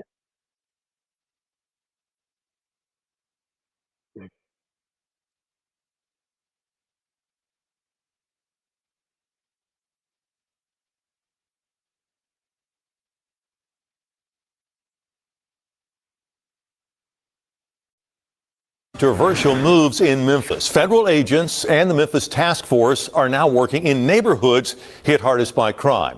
Some call it overreach, others call it overdue. But tonight, WRG's Alex Coleman tells us, for one Shelby County Commissioner, the debate just got personal. In a city where sirens too often fill the silence and grief lives just a street away, the arrival of the Memphis Safe Task Force and talk of federal troops has stirred up more than just political debate. It's stirred up fear, hope, and something personal for Shelby County Commissioner Charlie Caswell. Yeah, I know you hear some concerns on one side, but you hear celebrations on one side. Caswell has stood firm in his belief boots on the ground, especially those in military uniforms, are not the answer Memphis needs. He's long called for deeper investments in education, mental health, and poverty. More money. Gives us more money so we can blow it. Nah, nigga, the gravy train is over, nigga. The gravy train is over. Nigga, the gravy train is over. Okay? Somebody tell that nigga the gravy train is over. He didn't get the memo. No more free stuff, man.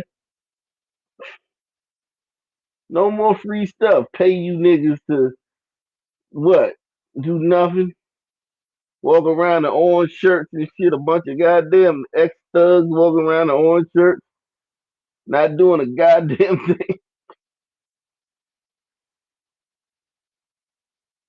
Not doing a goddamn thing. Nothing.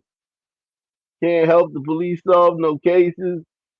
Can't get nobody to turn themselves in. You niggas is useless.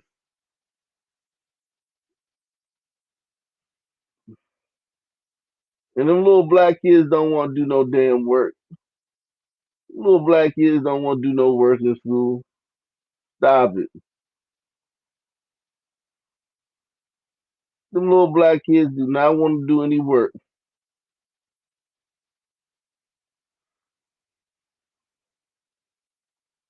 Them little black kids do not want to do any work in school.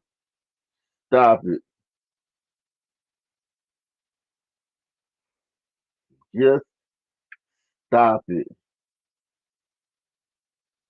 Okay? Just stop it.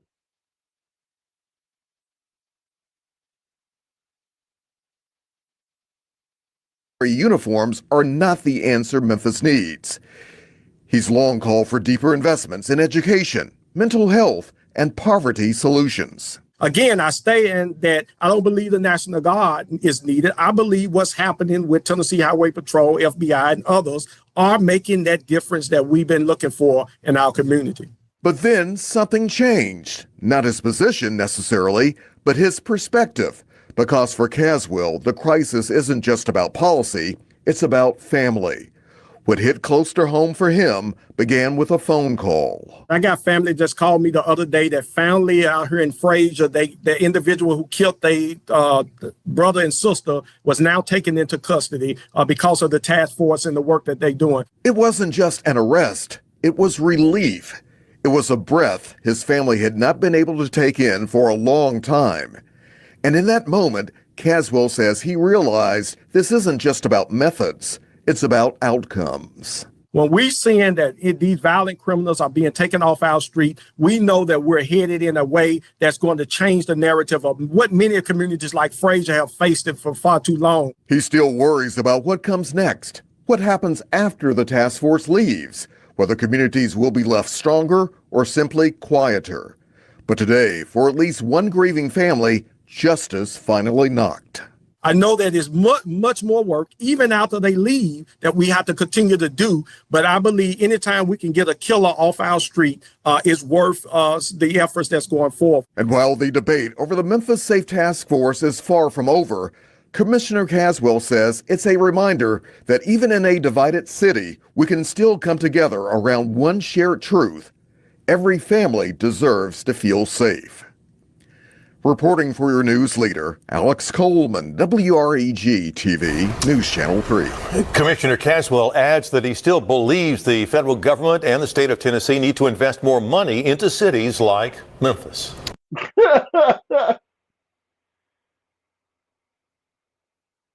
Yo. These niggas want more money to invest in little nigger children. Also topping your news leader at 4, police say an attempted carjacking in the Cooper Young area early this morning left one person dead. That man, the alleged carjacker. Thank you for joining us. I'm April Thompson. Alex has the afternoon off. WREG's Harrison Klopp has been following the situation. And Harrison, what can you tell us? April, good afternoon. The suspect in the attempted carjacking that took place early this morning at the Marathon gas station behind me in Cooper Young has been shot dead. I repeat, the suspect has been shot. He was shot last night. It is unclear who shot him. We've reached out to MPD on that question. Who shot this guy? We do not have an answer. But as we've talked to Cooper Young residents today, April, they've really expressed to us just how disappointed they are to see something like this happen in their neighborhood. I love this city, and I wish it would be so hard. I'm disappointed in what's happening here. Roger Collis is visiting from Boston, but before he moved, he lived in this neighborhood for 30 years. He says he's not sure how to stop crime in Memphis. I don't know how you address the crime problem. It's a poverty problem. People are poor, man, and they're struggling, and you know it just lends itself to crime. Nah, white man, you got it backwards, man. Crime creates poverty, man. Poor people don't shoot each other just because they poor. These people are psychopaths, man. We giving every nigga $1 million is not gonna solve anything. It's just gonna be like the hip hop game. It's gonna be like everywhere's hip hop. A bunch of rich niggas shooting at each other. A bunch of rich niggas snatching each other's chains. That's all that's gonna happen if you give all these niggas money, white man. You know, it just lends itself to crime. William, who has lived in Cooper Young for over 20 years, says he's not surprised crime is happening in his neighborhood. People die in cities. People get murdered in cities. You live in a city, that's part of the downside to it. Yo, these white people are crazy. These white people are crazy, man. Okay, the upside being you have arts, you have entertainment, you have fine food. Cooper Young resident A.O. says people have to keep their heads on a swivel. Well, this is Memphis. This is Memphis. You got to keep your head on a swivel, unfortunately. You got to keep your head on a swivel. You got to be aware of your surroundings. I guess that's in anywhere on earth, but it's kind of prominent right now in Memphis. You got to keep your head on a swivel. April, again, this is an ongoing investigation. The suspect has been shot dead here, and it is unclear who shot him. But we will let you know when that changes. From Cooper Young, I'm Harrison Clapp for your news leader, WREG News Channel 3.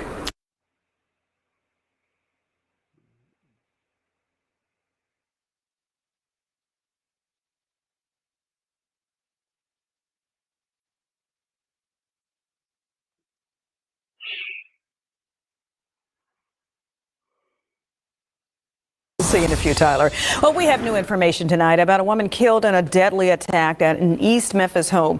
23-year-old Kirian Dates is accused of killing his own grandmother. WREG's Raven Copeland joins us now. And Raven, police say he actually admitted to the crime when he was pulled over in Jackson, Tennessee. Yeah, that's right, Stephanie. There was a be on the lookout alert, also known as a BOLO, for the victim's stolen Camaro. Now, when police located that car and they asked the suspect why he was being pulled over, they say he told them, quote, "I hit Sonia in the head with a hammer and I think I killed her." Police say an unimaginable crime unfolded at a home in the 1800 block of South Perkins Road. Kirian Dates is accused of attacking his grandmother and beating her to death with a hammer. The victim has been identified as 58-year-old Sonia Dates. I'm a grandmother myself, and I just can't imagine somebody doing that to somebody. I can't imagine doing that to a complete stranger. Oh, that's horrible. Well, I hope he gets what he's deserved. Yeah, and they've caught him. After the deadly beating, police say the victim's grandson stole her 2020 Chevrolet Camaro and drove nearly 2 hours away to Jackson, Tennessee. When law enforcement spotted the stolen car and pulled over the suspect, they say he made a chilling confession. I think that's atrocious, and it speaks to what may really be going on. Like, you got to wonder what was going on inside of his head for him to harm his grandmother. Like, it's your grandmother.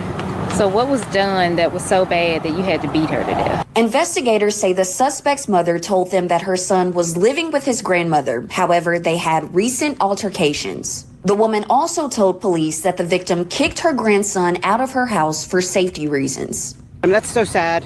So very sad. People are very sick and sad, and they get very desperate at times. As the investigation continues, the motive in this unthinkable crime remains unclear.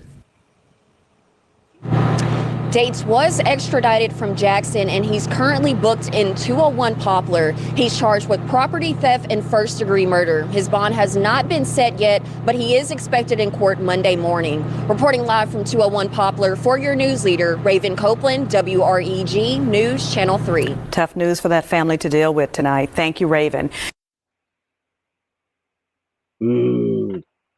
Wow.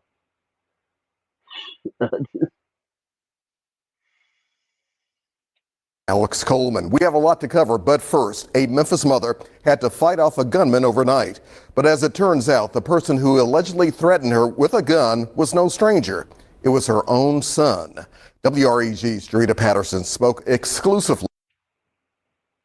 Yeah, one nigga killed his grandmother with a hammer. Now this nigga trying to shoot his mother.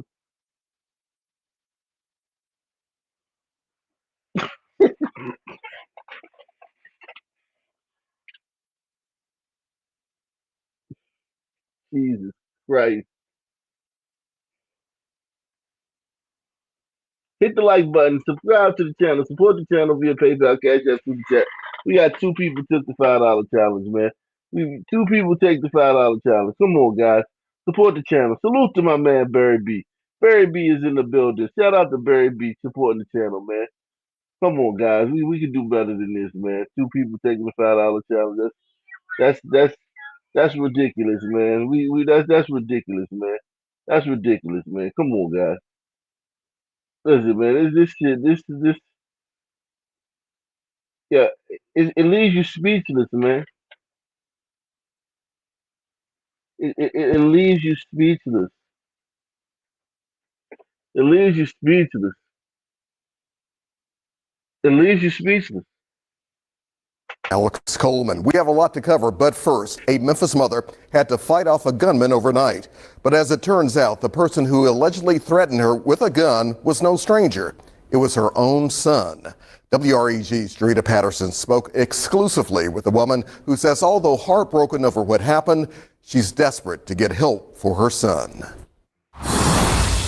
Inside this unassuming Orange Mound home, the unimaginable happened. Monday night, police were called to the Select Avenue home, 2 turns off Park Avenue. You may have noticed there's no crime scene tape outside the house. That is because the crime detectives say happened inside. Miss Edna Jackson walks us through her encounter with her son that eventually turned into an encounter with fear. I'm trying to hold my balance. And then I went to the bathroom. I said, boy, just turn me loose. Let me go to the bathroom. And I went to the bathroom and I come back. He said, this what you looking for? I'm finna hit you in your face. What her 30-year-old son was waving in the air was her gun he managed to get a hold of. According to Miss Jackson, he was willing to use it as he took aim, she told us. You got the gun aiming at me. I'm trying to wave it around all the way down, and that's when the gun jammed. The gun eventually fired. A bullet ricocheted off the floor, hitting her son in the leg. This mother of 9 did the only thing she knew how to do until help could arrive. I just held him in my arm. I held him in my arm because that's my child.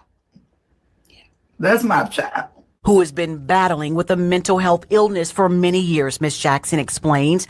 Her heart has been broken while her body was. So this is why you gotta open the asylums up, man. She shouldn't have to fucking have this nigger in her house, man.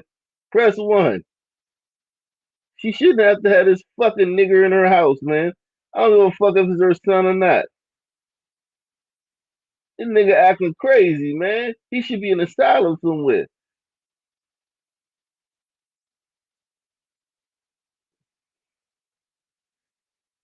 We gotta open asylums, man. Put these people away, man. Thank God he tried to kill his mother and not somebody else.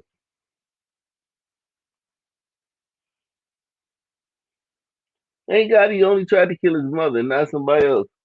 But she brought him into the world. She deserves, you know what I'm saying? Like, this is crazy, man. She brought him into the world, man. She need to deal with it, but damn, if she get some help,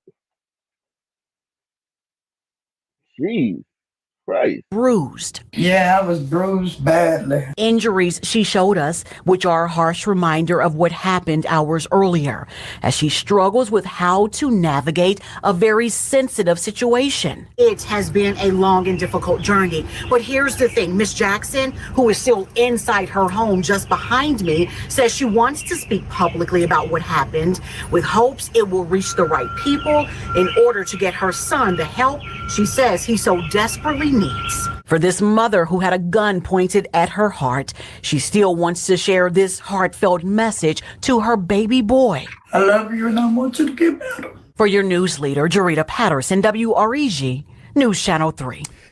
And Ms. Jackson says her son was rushed into surgery. According to those at Regional 1, he remains in critical condition.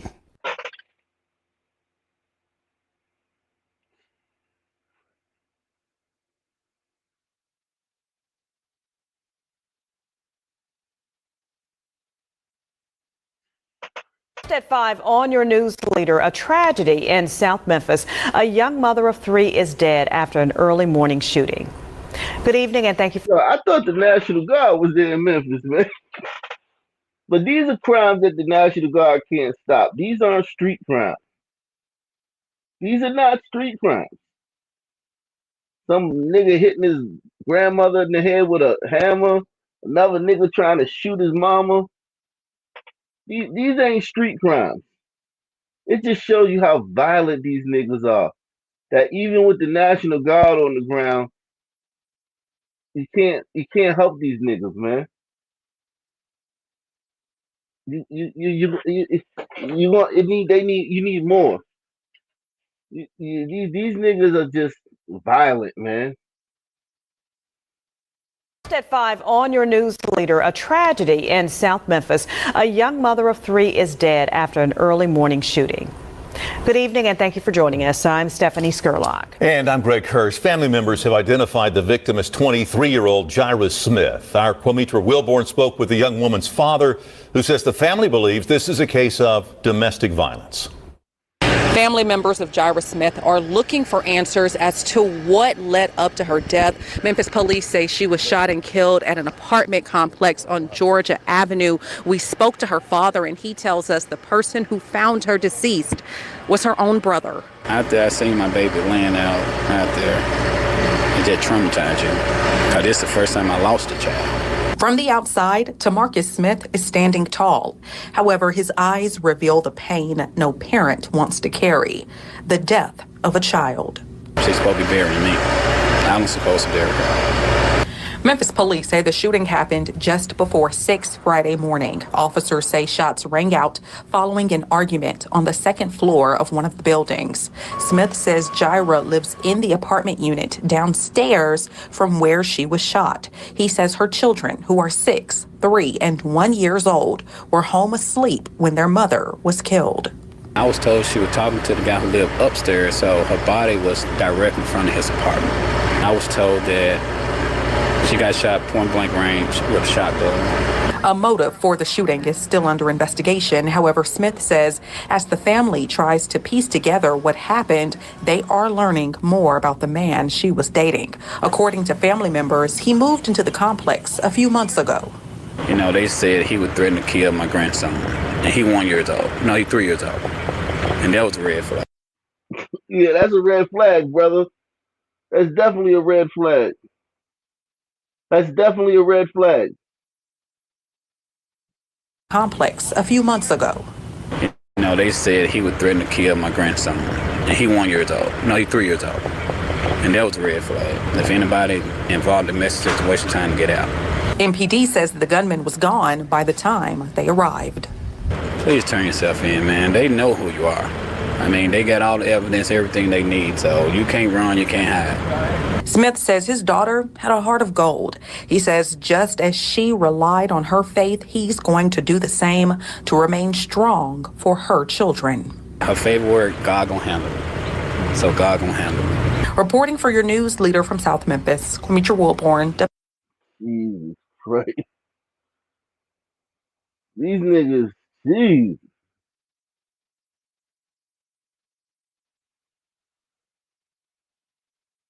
While a Memphis murder suspect remains in jail tonight after being charged with the death of his girlfriend, D'Angelo Mitchell is accused of killing Jaira Smith, a mother of three. Our WREG's Harrison Klopp has been looking into his criminal record. And Harrison, what have you found out about that? Greg, Stephanie, good evening. It turns out D'Angelo Mitchell had a string of domestic charges against him before his arrest on Friday. She did not tell me about this situation. I didn't even know she was dating this man. Because they try to keep their personal life away from me because I'm their dad. I'm not their friend. Jaira Smith's father, Tamarcus, speaking on the man he didn't know, 27-year-old D'Angelo Mitchell, who was dating his daughter and is now charged with second-degree murder. A look into Mitchell's criminal history shows he has been charged with domestic violence twice before with an ex-girlfriend and was also charged with violating his bond conditions regarding those charges. Tamarcus Smith believes Mitchell should have still been locked up the day of his daughter's death. He also had a bond condition that he broke. And he should have been in jail as of right now. But the system failed. If the system did not fail, I believe my daughter still would be here. Panya Dotson, the founder of Beauty Beyond the Scars, a nonprofit dedicated to helping those going through domestic violence, who has been following the situation, agrees with Mr. Smith and thinks domestic violence charges are not treated the way they should be. Then when you do go to the law and you say something, I see it and I hear it all the time, and nothing's done, or it's like a slap on the wrist, or that person is back, you know what I mean? So I understand what the father's feeling. I hear it. And people don't look at domestic violence as something that's serious, but it is, because it claims the life of many people every single day. Mitchell is scheduled for a preliminary hearing on June 9th. Smith and his family plan to be there as he and his loved ones try to move forward after the tragedy. Yesterday, I didn't cry at all. But today, I just can't stop crying.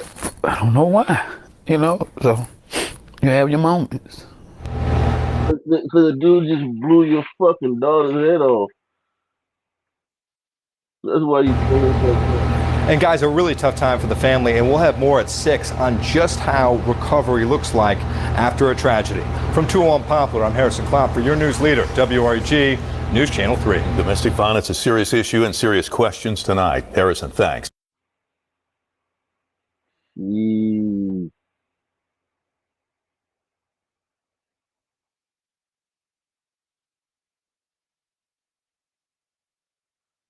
Jeez. Man, you niggas are different, man.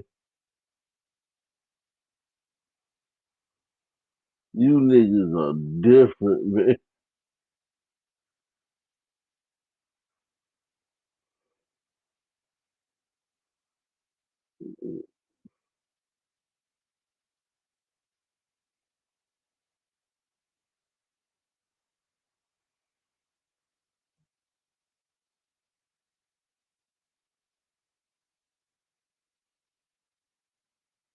Tonight, the urgent search continues for this 23-year-old woman who went missing without a trace. She disappeared over the weekend, and now police and family asking for your help to bring her home safely. It is Wednesday night. Shari has the night off. The big story on Action News is that desperate search for Kata Scott.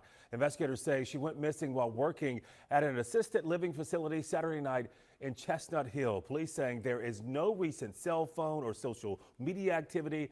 They say she has not reached out to family or friends.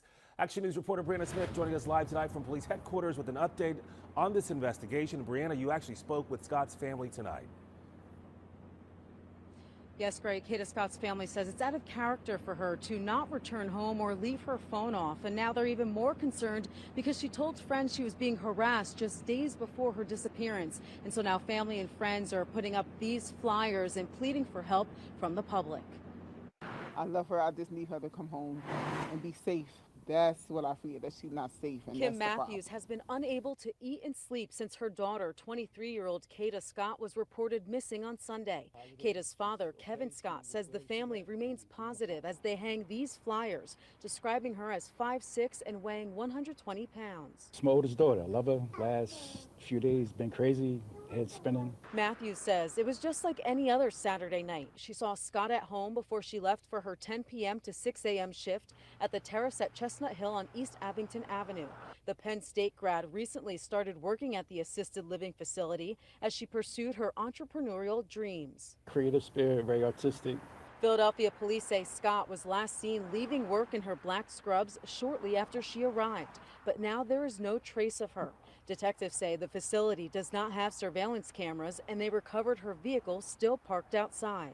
You have a 23-year-old young lady who has completely disappeared. We have no cell phone activity or social media activity. Police say they're also concerned because Kata told friends she was being harassed by someone on the phone. She did mention it to them, but didn't give any names, names or anything like that, so we're trying to piece everything together to find out exactly who these people are.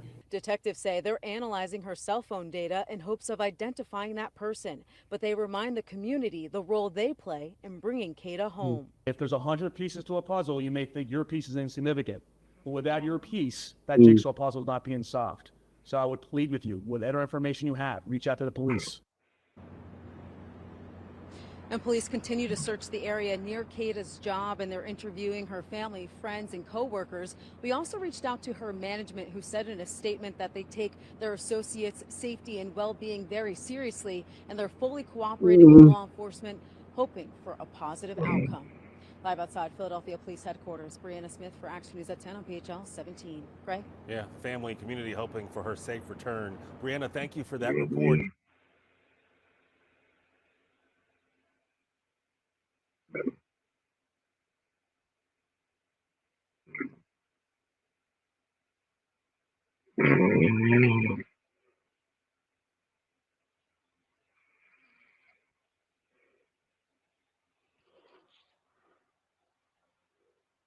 Wow.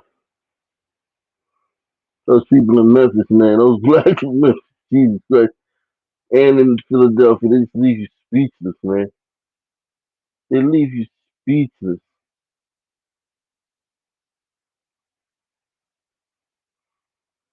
Mm, mm. Man, Jesus Christ.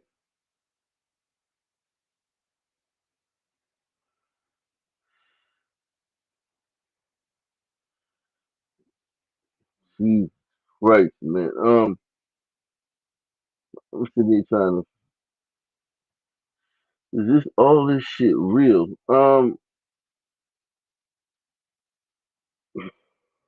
Man walking out of a Brooklyn precinct accused of a brutal killing inside a subway station. The attack happening in the afternoon, leaving many commuters on edge. All right, Fox 5 Sharon Crowley has the story from downtown Brooklyn.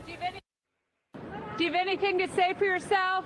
25-year-old David Mazariegos facing 2 counts of murder, robbery, and grand larceny charges for allegedly beating to death 64-year-old Nicola Tanzi at a subway station in downtown Brooklyn. Police say he encountered the victim at the J Street Metro Tech subway station at Willoughby and Bridge Streets Tuesday afternoon.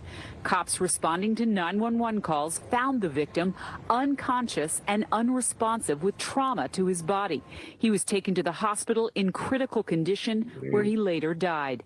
The police commissioner says right after this horrific attack, the entire NYPD received an emergency alert to their phones with a picture of the suspect.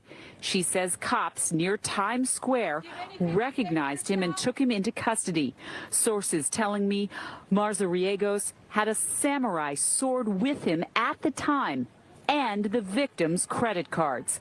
The shocking, unprovoked attack disturbing regular subway riders. I saw like a lot of police officers around, like more than usual. So, I had to walk over there to just get into the subway. And then I just realized that someone just was killed because I don't know why. I mean, I was looking online and yeah, that's insane. So dangerous. Terrible, bad. Sources telling me that Mazariegos confessed to the murder. I'm also told he has a long rap sheet with as many as 15 prior arrests, including a felony in July. He's expected back in court on Thursday. Sharon Crowley, Fox 5 News.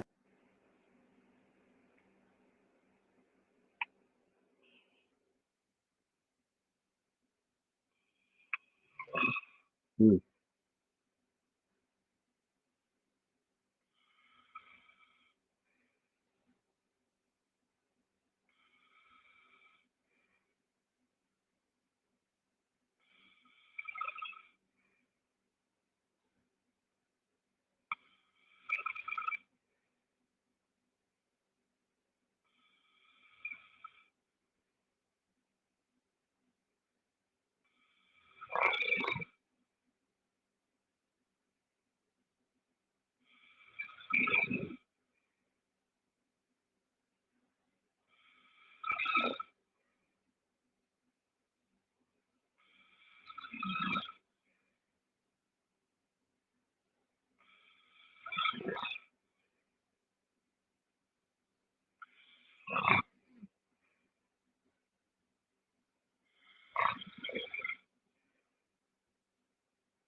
Salute to whoever that was. I had a long day, man. I ain't gonna lie, man. I had a long day. I had a long day Man walking today, out of a man. Brooklyn precinct. Let's see this here. Long day today.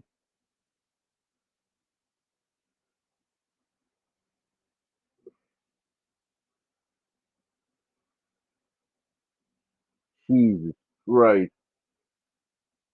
Returning now to our report on a motel manager who police say was murdered in Robinson Township. Here's KDKA's Lauren Linder. A friend of the Robinson motel manager tells me he was a husband and father of 3 teenage daughters, always helping others, just as investigators say he did last week when a man shot and killed him. He was a friendly guy, just a wonderful man.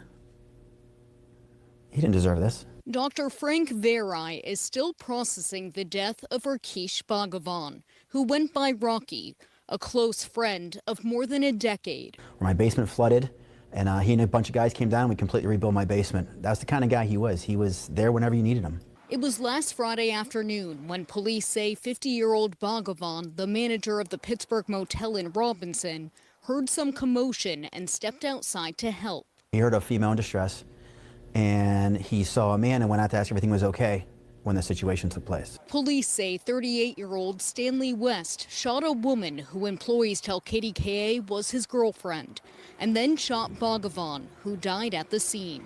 So far, it's unclear if Bhagavan had any connection to West and the woman. If you were staying at his motel, he knew who you were. And if you were staying there for an extended period of time, he knew who you were, plus he was making sure that you were okay and you were safe. West ended up taking off, leaving in a U-Haul truck, with police tracking it in East Hills.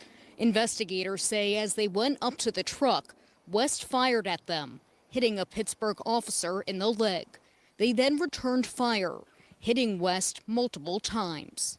A moment of anger and ignorance took my friend's life. That day, Dr. Verai went to the scene at the motel. He says it was numbing and horrific. Now he wants justice for his friend and encourages other young men to learn from him. He was doing what men should do these days. Be brave and be courageous and step out and try to calm situations down that are becoming tense, diffuse them. Dr. Verai tells me services for Bhagavan will be held on Thursday. As for West, he's currently facing homicide charges in the Robinson shooting. State police tell me they'll be filing charges in the East Hills incident in the coming days. And they say that he remains in the hospital in stable condition. For now, reporting from Allegheny County Police Headquarters, Lauren Linder, KDKA TV News.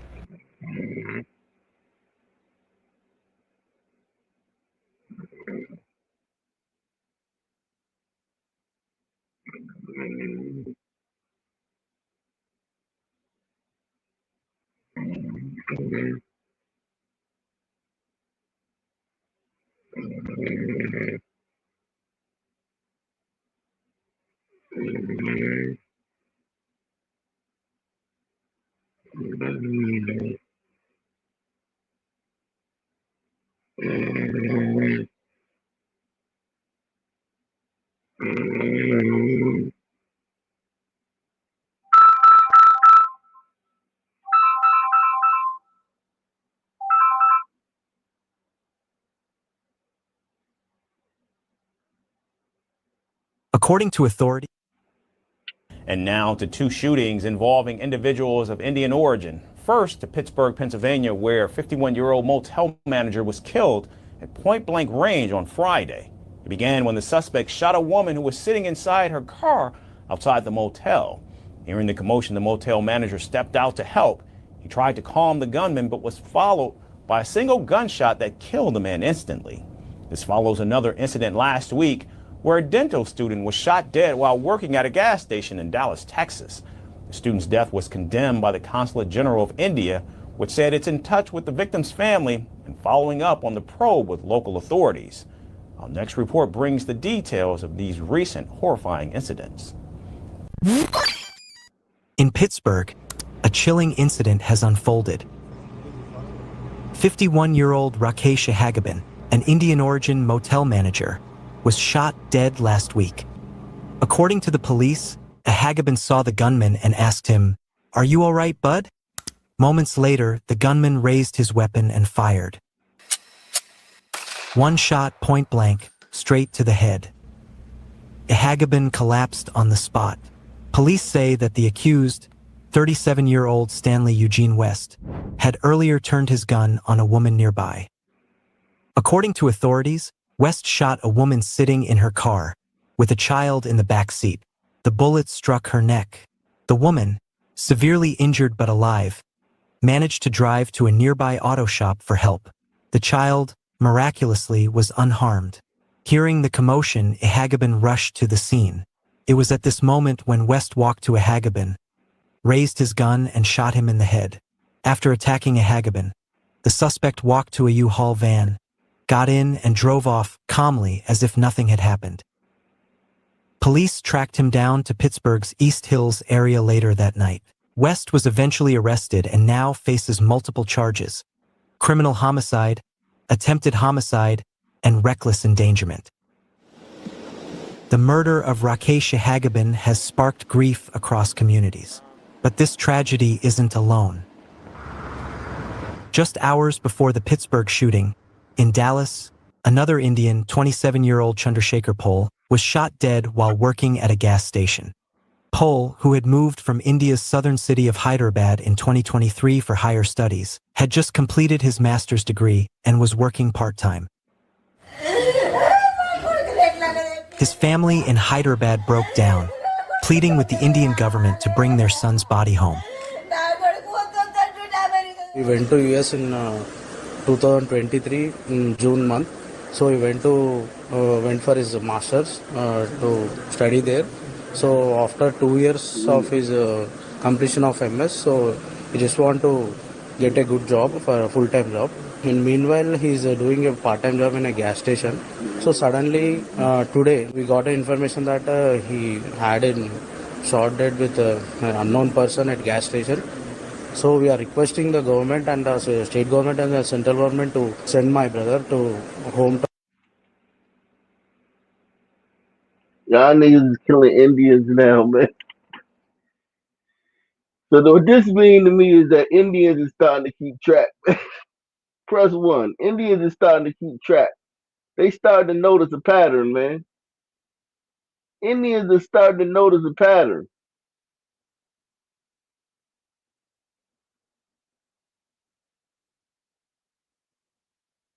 To India and take an action against that person who had a shot dead. The Indian consulate in Houston has confirmed it is working with U.S. authorities on the case. Both these incidents come a month after another Indian origin motel manager in Texas was beheaded after an argument with a coworker. The suspect in that case, too, has been arrested and charged with capital murder. Yeah, that wasn't us. That wasn't us. Murder. According to data, That wasn't us. That wasn't us.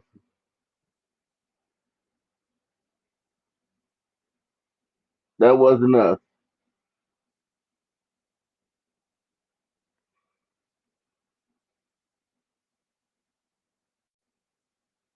Hundreds of arrests and even more traffic stops. The Memphis Safe Task Force is cracking down on crime, but some residents say it feels more like over-policing than public Nah, safety. fuck This that. centers around We don't give a fuck.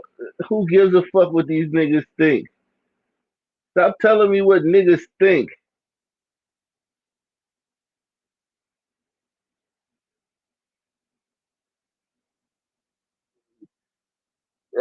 I, I'll be highly disappointed if Trump starts worrying about what niggas think or what niggas feel. I wouldn't even ask these niggas nothing.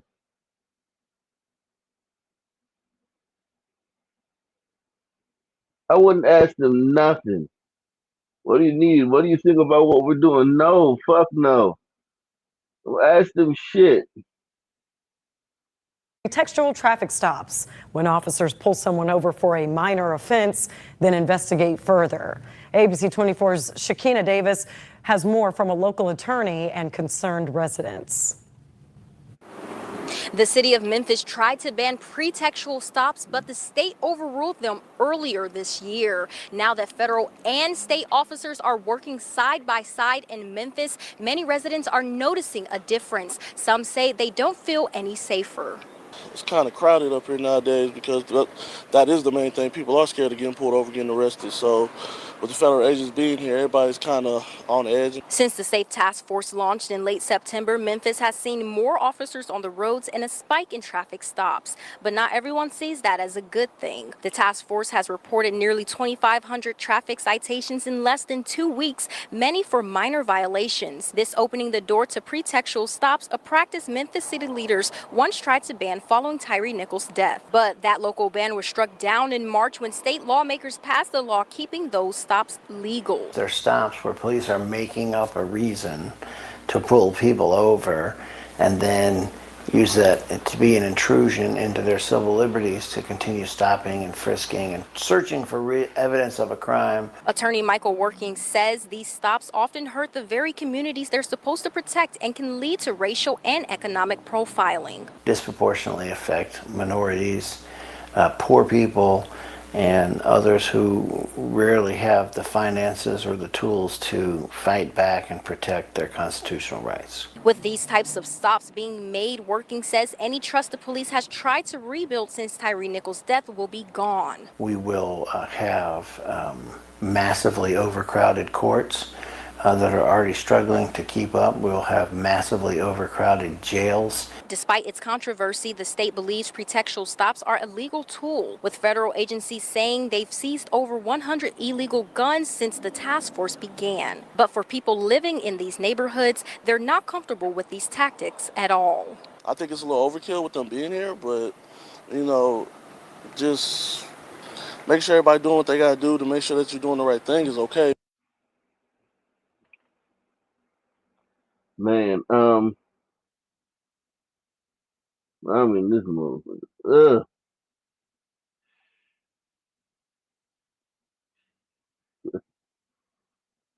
You need something else, man. Jeez.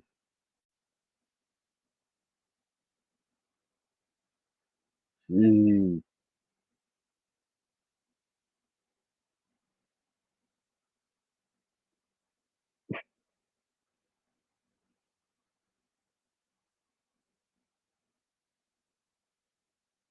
Jeez.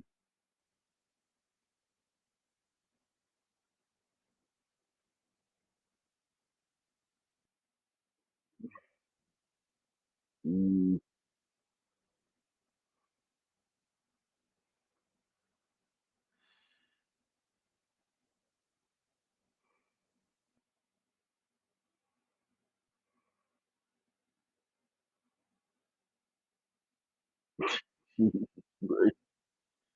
Oh my god.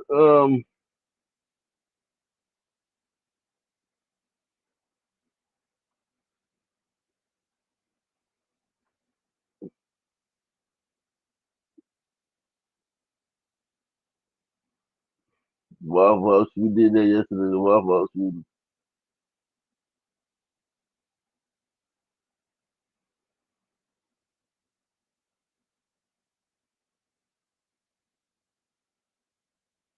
San Francisco has been getting tougher on drug use on its streets, and now it's trying to take a similar approach inside shelters.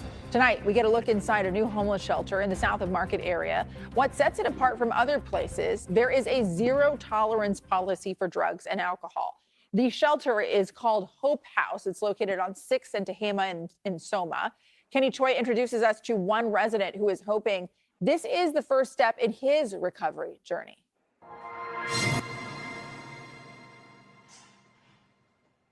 It's been a long journey struggling with addiction for Gary Noakes. It keeps me safe from myself, because I was the biggest threat to myself. I couldn't control my choices. The 43-year-old is trying to live a different life, finding shelter at Hope House, San Francisco's first sober homeless shelter. I was living in a couple other shelters out here that were they were pretty tough going. A lot of drug users in there. He's one of 15 new residents referred by city outreach workers. Salvation Army Executive Director Steve Adami says the 58-bed shelter on 6th Street has a no-tolerance drug and alcohol policy, but that there are protocols in place to help residents if they relapse. Mistakes are going to happen, but the goal is to catch the mistake before it starts to escalate so that people can use it as an opportunity to learn. The site will provide residents shelter for 30 days and up to a year as a first step towards recovery through abstinence rather than a harm reduction, housing first approach used at many other shelters. It is really a change that's happening right now that's taking place where we're really promoting drug-free environments, we're really promoting recovery, and I think the culture change is going to be the biggest shift. The city has contracted the Salvation Army to run Hope House as well as other Next Step sober transitional housing programs. Noakes says he's been more than a year free of hardcore drugs, including fentanyl and methamphetamines, but that this is just the beginning. Now I look at the streets as motivation. I say, hey, look, this is something I'm not going to go back to. It's a sign of hope and a new way of life for Gary. And city leaders want more facilities like this. Just today, 2 supervisors introduced new legislation that would end city funding for any new drug-tolerant permanent supportive housing. Now, that is all in response to a state bill just vetoed by Governor Newsom. It would have allowed local governments like San Francisco to use 10% of its homeless funding from the state toward drug-free facilities.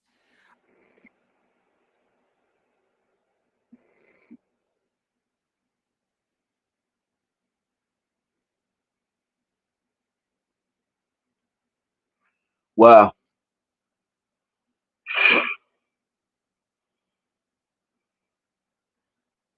Man.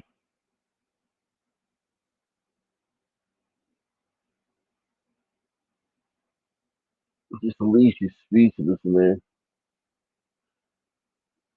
And tomorrow's gonna be all new stories. Tomorrow's gonna be all new stories.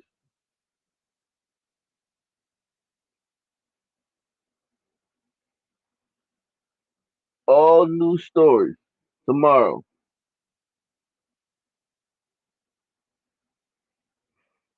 Good evening. The family of Eric Brown says his death was All new stories tomorrow. A whole new.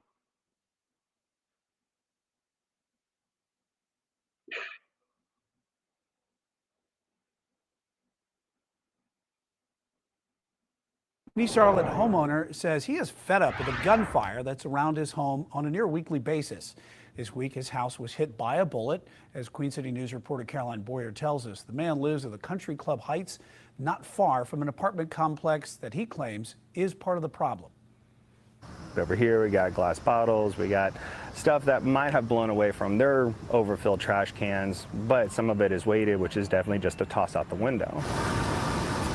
The trash on the streets near Bryson Rogers' East Charlotte home is annoying, but it's really the least of his problems when there are shell casings littering the road. That's not just a sound. That's not just somebody shooting into the dirt. People are live firing in a very reckless manner. Rogers tells me he and his wife were in bed close to 10 on Monday night when they started hearing gunshots. Can you Describe to me what that gunfire sounded like. We heard one shot go off, and my wife and I were like, ooh, was that firework or was that a gunshot? And then you hear 5 to 8 very loud, very rapid fires in which my wife and I both had to fall onto the floor just to get out of the way of what could possibly be a bullet coming through the house. Sure enough, a bullet hit their home on Bentley Place. Bullet came through here, ricocheted off the brick, and then it hit the patio where we spend just about every night with a glass of wine, watching the dogs run around and play. And so the fact that it hit right here, which again is where we often stand and have a bunch of friends over for bonfires, what have you, is kind of the most humbling part of it. And I came along the fence trying to figure out where the bullet hole could have came from. So I found that this was the entry hole through the privacy fence. And whenever you draw a line from here to the hole onto the house, everything directly goes back to the apartment complex. Rogers tells me he's tried to work with the Country Club apartment complex's management to resolve some of the issues with trash, violence, and other nuisances, but claims they haven't been cooperative. I reached out to Concordia Properties, the company that owns the complex, to see if staff is aware of the issues, and I'm waiting to hear back. And it becomes white noise, unfortunately, over time, and just the gunshots and the gunshots and the gunshots. Now that the gunfire has literally hit closer to home, Rogers says he's going to be extra cautious going forward. Now this is a whole new level because not only is it gunshot, but there's a reaction from it, and there's an impact that directly impacts myself, my wife, and all of the other friends that we have that come over here. In East Charlotte, Caroline Boyer, Queen City News. Queen City News Plus. Just search Queen City News on your smart TV's app store.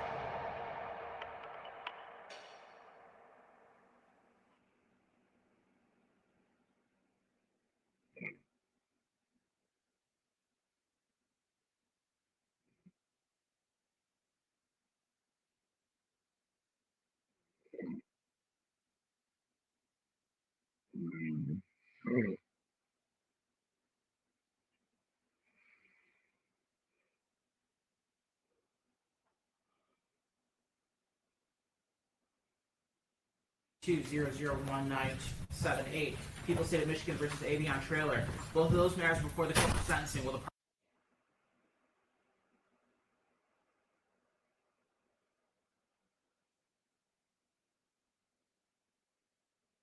A teenager was shot and then charged with murder. Prosecutors say it started as a plan with his father. Yeah, today the son pleaded guilty. Our Durante Matthews is in the studio to walk us through what happened in court today, Durante.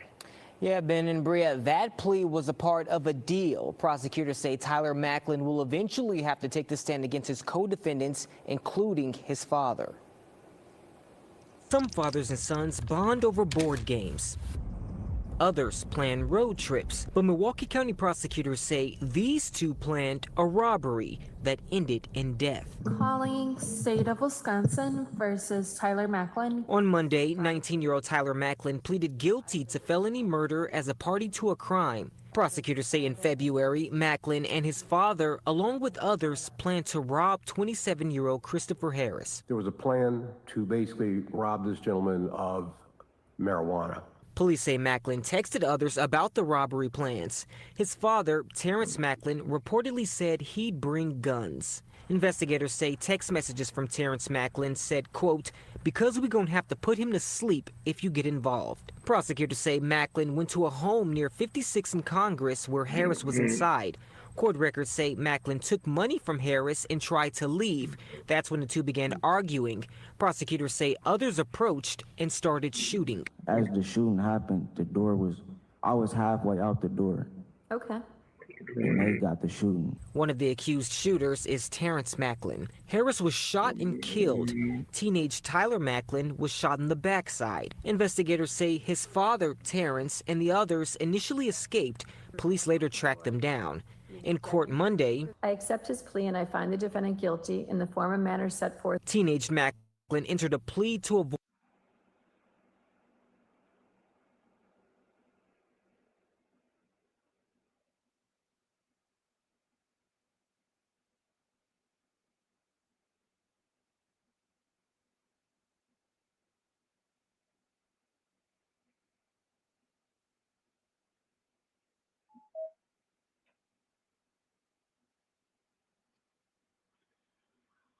Oh my God.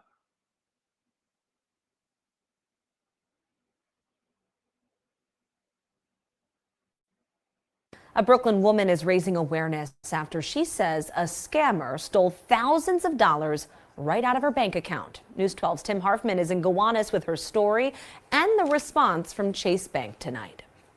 You can see the zero balance. The ink on the receipt is fading, but the pain still fresh for Paulette Goto, who says a scammer wiped out her checking account. $9,310. It happened last month when someone claiming to be a representative with JP Morgan Chase called Goto, saying someone else was trying to steal from her, then convinced her to transfer everything into a new secure account. Of course, had a meltdown immediately. She says it appeared legit at first, with Chase Bank popping up on her caller ID and the so-called rep giving her a callback number, which seemed to work. They knew recent charges that I had made on a trip taking my daughter to college. So everything they were saying made sense and it was reassuring. The scammer also stole about $2,000 from her Venmo account. Thankfully, she got a refund. But Chase? What I'm told by Chase is, you made the transaction, there's nothing we can do. We reached out to Chase for comment. A spokesperson tells us they are investigating the incident. We are waiting to hear back with more information, but Chase does have tips on their website to help you protect yourself. That includes hanging up and calling the number on the back of your credit card, and never send money to the caller if it feels urgent or pressured. This 53-year-old mother works 2 jobs in the baking industry. As much as this situation is embarrassing, she wants to warn those more vulnerable. I can make it back. I will. Like, for anyone that's older and on a fixed income, there's no help for them. There's nothing, and they've lost everything. In Gowanus, Tim Harfman, News 12 Brooklyn. Salute to my man Anthony Madison. He says, afternoon from Cames, North Queensland, Australia. Shout out to you, man. Appreciate you coming through, man.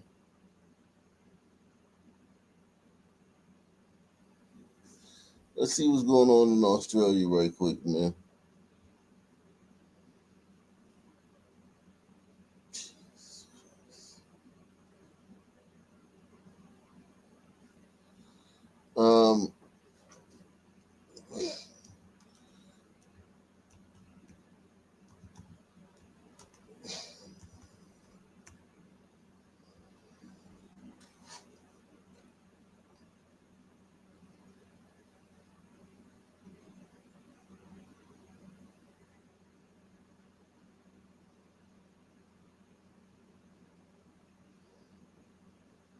With breaking news in Sydney, police have charged an alleged kill team accused of planning to target a daycare centre in the city's southwest. Tactical officers opened fire on 2 cars in Revesby yesterday afternoon, arresting 3 men and seizing multiple firearms and jerry cans. Live now to 9 Sydney reporter Alex Heinke, who's in Milperra. Alex, this sounds frightening. What more do we know?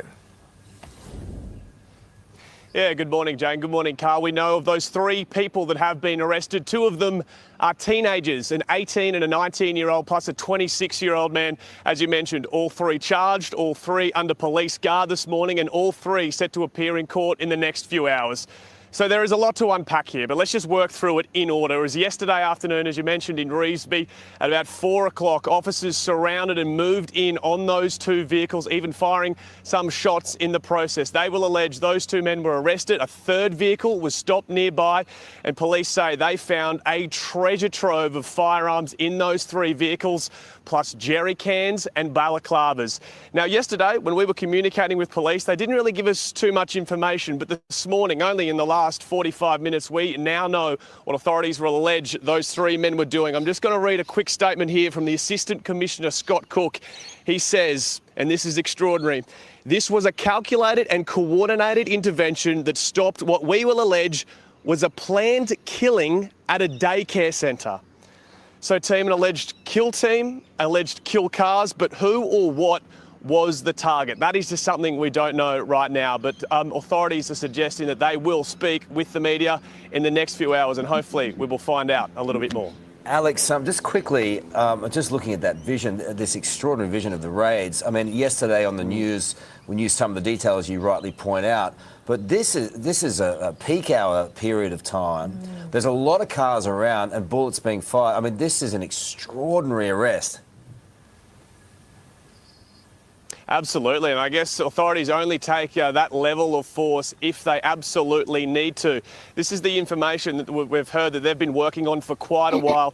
They have just told us, this is police sources close to the investigation, that they have been watching these three people for some time. And you can only assume that this was the time to strike, as you said, on the way possibly to a nearby daycare centre for a planned hit. That's not my words. That's not something we made up. That is the words from police. Frightening stuff. Who or what was the target? Who could you possibly be going after at a daycare centre, at 4 o'clock in the afternoon? Just crazy stuff. Sure is. More details to come on that story. Appreciate it, mate.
We have breaking news from Sydney where 16 people have been injured in a late night shooting.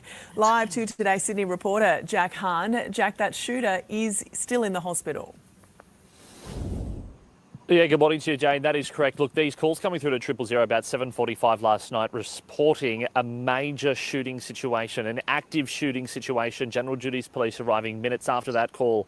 And that's exactly what they found. As soon as they stepped out of the vehicle, they came under fire from a suspect in a second-storey building. He was perched there and allegedly indiscriminately shooting at cars on the Georges River Road here in Croydon Park. A number of vehicles were hit. One man was also struck in the neck and in the chest, a man in his 50s. He is by far the worst out of all of the patients, listed as being in a critical condition after undergoing emergency surgery overnight. Many of the other patients taken to hospital were not hit by the bullets itself, but by the shrapnel and by the glass, the shattering glass from when the bullet has struck their vehicle. This triggered a tense situation, a massive lockdown here in Croydon Park. The state's SWAT team, the Tactical Operations Unit, making their move, raiding this apartment and bringing the man into custody. Here's how it went down.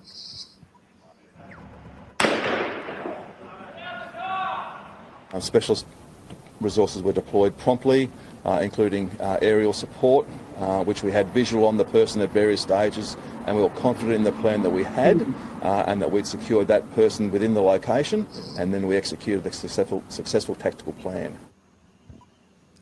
And Jane, you're looking live at the Georges River Road as we join you this morning. You can see some flashing lights. We've got tow trucks here because there's a huge amount of vehicles. We've seen at least 5 so far that have been shot at. You can make it out on the windows. An incredibly lucky escape for all of them. Police estimate that in total, anywhere from 50 to 100 shots were fired.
Damn, Australia.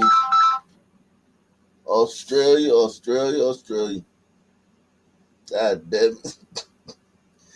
They done fucked around and lost Australia, man. It's too late for them, man. It's too late for Australia. 7 teenagers have been charged with murder over the shocking machete slayings of 2 young boys at Cobblebank. It follows police raids at homes across Melbourne's northwest and northern fringe. Isabel Quinlan reports the accused include 2 19-year-old men and 5 others, with the youngest just 15.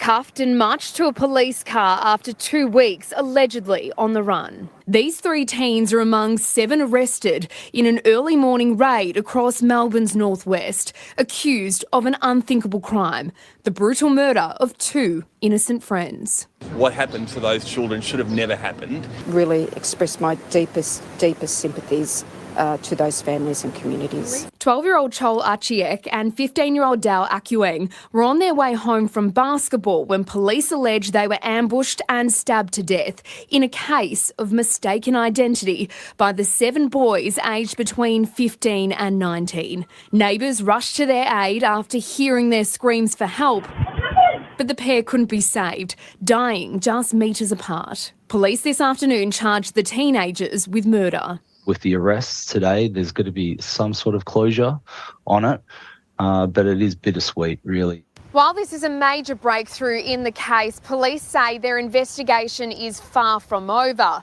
They're not ruling out further arrests. In a statement, the South Sudanese community leader Richard Deng said the families of the late Chol and Dao want justice served for the killing of their innocent children. The parents are feeling very vulnerable. The kids are feeling very angry. The most important thing is that we rally around them. And we'll go live now to Isabel Quinlan. Izzy, the group faced court late this afternoon. They did, Tom. 2 19-year-olds and an 18-year-old boy faced the Melbourne Magistrates Court, and they were remanded in custody until their next court date in December. The 4 others faced a children's court, and they will reappear in October, Tom. All right, Isabel Quinlan, thank you.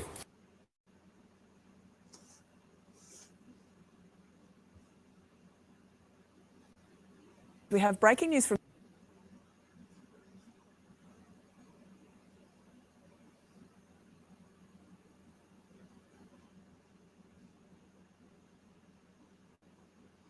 We begin with a breakthrough in a major police investigation. 3 men charged with torture, extortion and murder after a Brisbane IT professional was found dead in the South Burnett last month. 56-year-old Andrew Bureau went missing from Kelvin Grove in August. Now, after a search of 8 crime scenes and 1,000 hours of CCTV, his alleged killers are behind bars.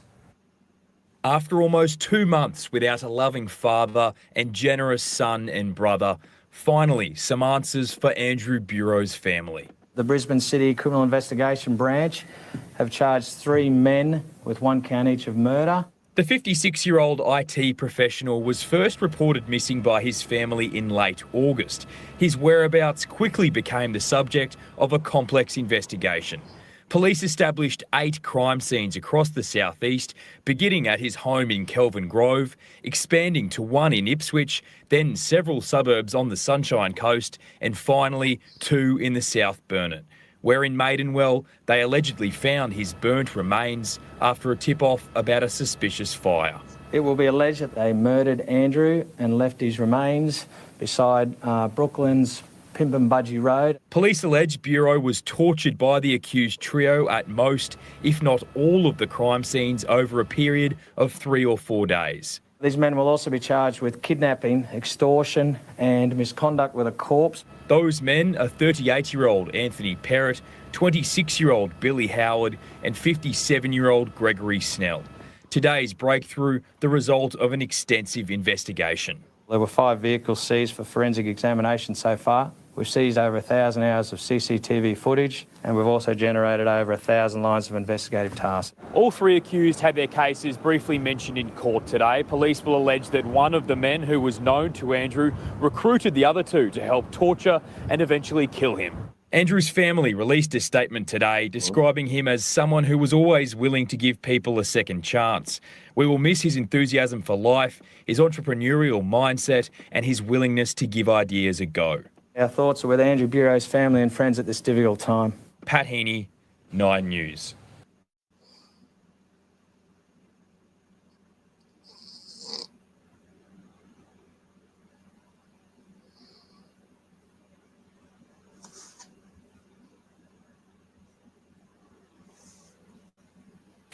A Brisbane couple has survived a violent attack, ambushed by a masked gang armed with metal poles, and the whole thing was caught on camera. Tony Van Skalkwijk and Sky White from Hansky Motorcycles join us now from Brisbane to tell us more. Good morning to you both. Good morning. Sky, I'm going to start with you. You were there as this all unfolded. Can you talk us through what happened? It was about 2:30 in the morning. I was just starting to doze off, and I heard kind of giggling and chatting, which is quite unusual for that area.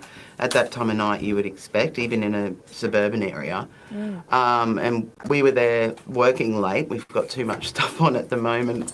And I heard that, and then I kind of looked out the window just to see what's going on, but I didn't make it known that I was there. And I kept watching, and two of them walked into the car park that we all share in the unit complex, or the industrial unit complex.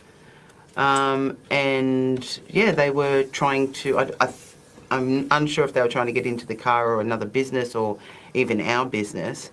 And I just yelled out, "Oi, can you please leave?" in my own way. So no, please. Everyone's heard it. So once I said that, they then verbally abused me and said a few things, and then I was just going to leave it at that and let them walk off or whatever, but they started just smashing into the car because they were caught. They were caught red-handed, so they weren't there for anything else. No Just one drives hell-bent around on with destruction. with a balaclava-looking headpiece on at the moment. Like, you know, during that time of night, you don't do that. And so, Tony, you then went outside to confront them. What was going through your mind to make you do that? Oh, it's just pretty much, you know, we put all our life savings and everything into this business, and, you know, I can't stand back behind closed doors and let these people just do whatever they want and don't get away with it. I mean, the vision is terrifying. What did they do to you? Well, they started walking away, and I just went up and said, "All right, come on, boys, I'm coming unarmed," and all of that. One just, marched at me, punched me in the face, and I just grabbed him and just waited where the knife or something is going to come from. But we shouldn't be doing this sort of stuff. You know, this is unfortunately why they're getting away with it. Yeah, well, because we're not speaking up as scared, because we are all scared. We're terrified. So did you call police, and what was their response?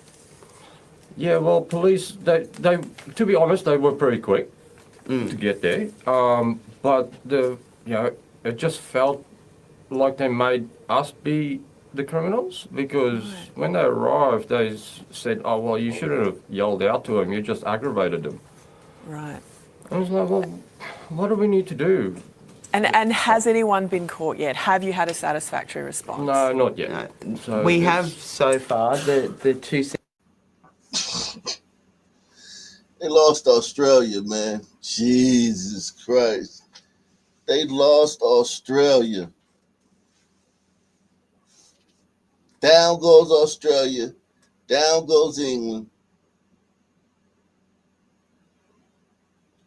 But we were the prize, man. They wanted us. They wanted us. They wanted us bad. We've turned the corner, though. We stopped it just in the nick of time.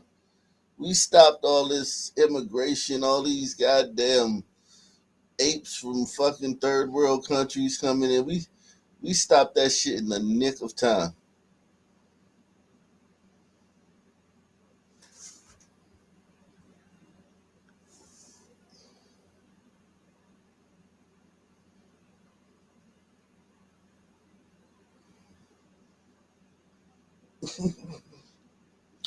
We stopped that shit in the nick of time, man. Wow.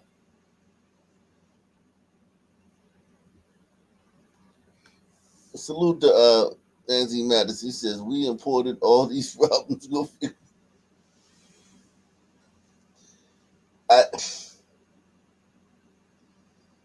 Yeah, it's just the reality of it is, it's just like, these people are different, man. They're bold too. Salute to Douglas Chunks, man. He says multiple people in Sugarland, also St. Louis balloon release. Fifth towel, 2 blows. Sugarland. Oh yeah, I heard about the Sugarland one. Yeah, the guy, fucking guy. I mean, this guy's a nut.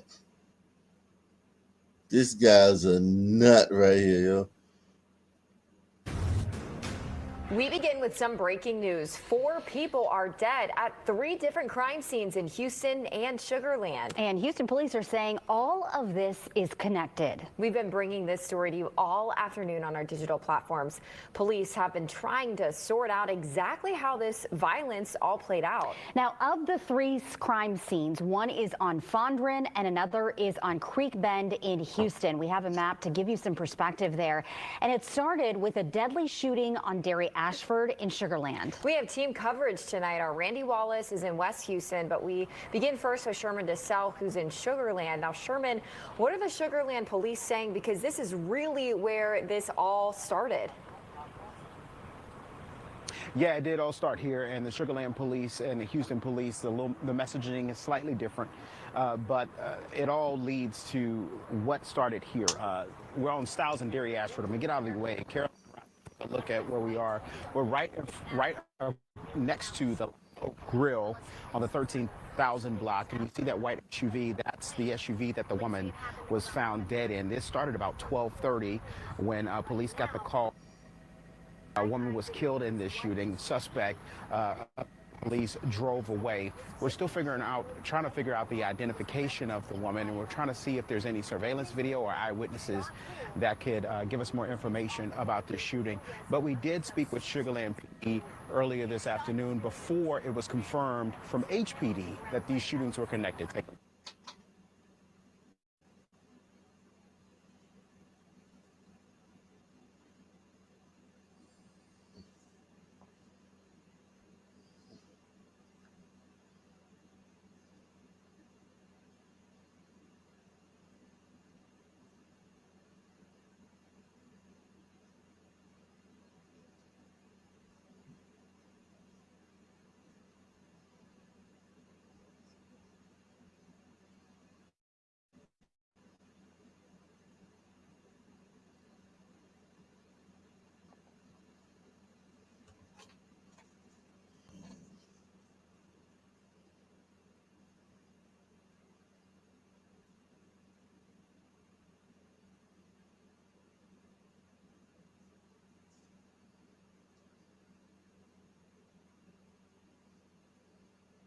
The fuck is going on?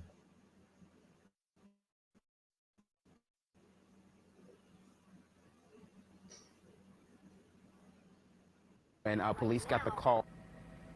A woman was killed in this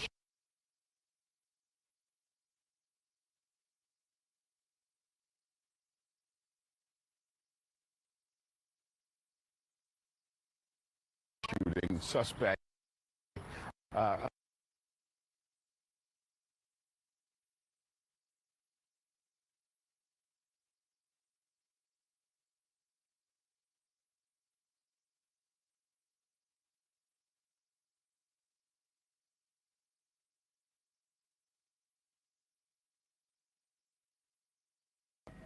Police drove away. We're still trying to figure out the identification of the woman, and we're trying to see if there's any surveillance video or eyewitnesses that could give us more information about this shooting. But we did speak with Sugarland PD earlier this afternoon before it was confirmed from HPD that these shootings were connected. Officers located a female victim in a vehicle with several gunshot wounds to her body. Officers administered medical aid until EMS arrived on scene. The female was transported to the medical center where she was shortly after pronounced deceased. Now, if you may remember earlier this afternoon, all of us were saying that preliminary reports were showing that this was a road rage shooting. But after speaking with Sugar Land PD, we weren't quite sure of that because the messaging from them and HPD were a little different. But then as the day progressed, we heard from HPD that these shootings were connected, and that's where we joined with Randy Wallace, my colleague over at the Houston location, give us a little bit more information, a little bit more detailed information about those shootings that led to those 3 people dying, including the suspect in this shooting. Randy? We're here at the 13,300 block of Fondren. Now, according to HPD, and again, they are basing this on a vehicle description, a gray Ford Escape, also the description of the suspect. But according to HPD, after the shooting in Sugar Land, the gunman came here to this mechanic shop. He had some sort of an altercation with someone working here and shot him. Another man, believed to be from a nearby business, he comes out to video, he's got a cell phone to get video of the shooting. The gunman shoots and kills him. From there, the gunman drives to Creek Bend, where he reportedly shot and killed himself. Again, all this happened in about a 45-minute to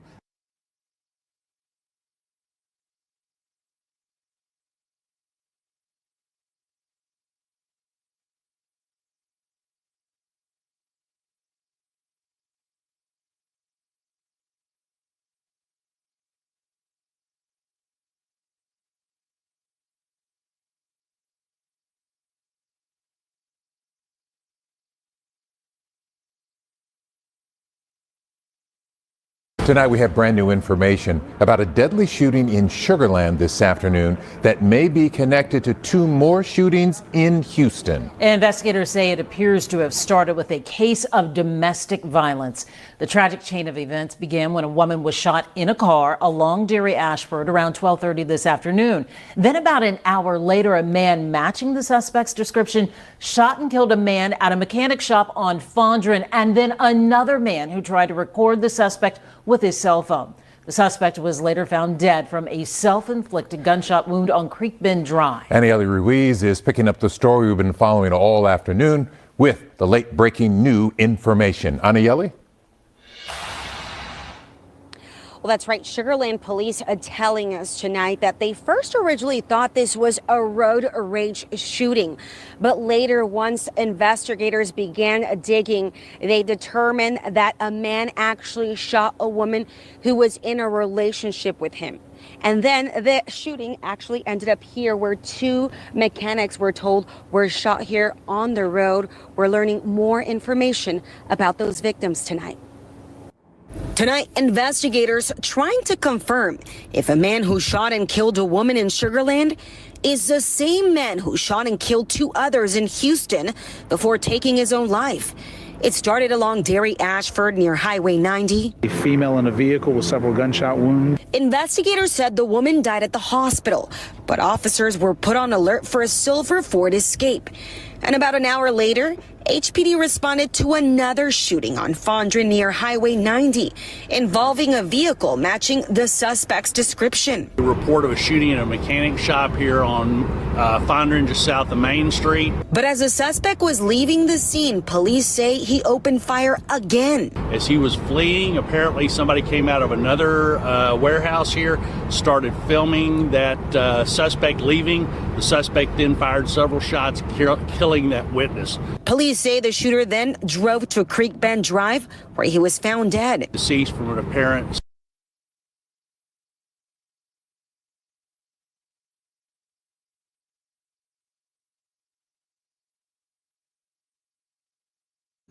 Let me go to Twitter and find out who this was, man.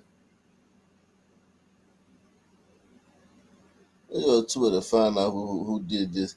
It doesn't seem like a son, though, man. This don't seem like son behavior. He just shooting people and killing them.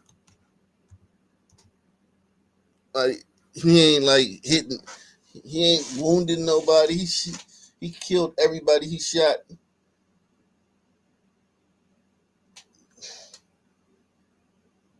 Somebody rolls up on him. He just shoot their ass and they die. Let me see. Shooting suspect.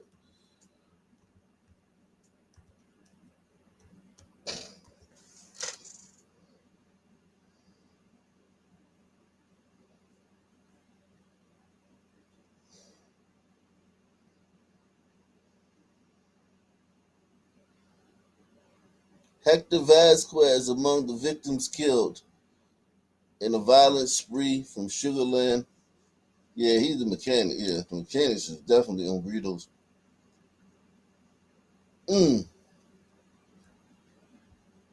Damn, he probably one of the ones that came out, filmed his ass.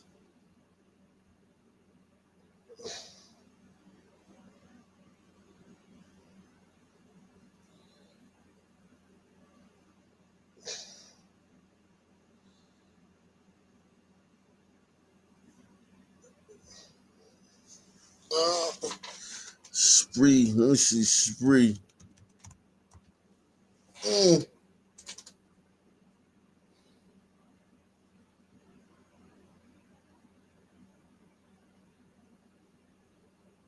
It's the only one we can find, a victim. Hector, man.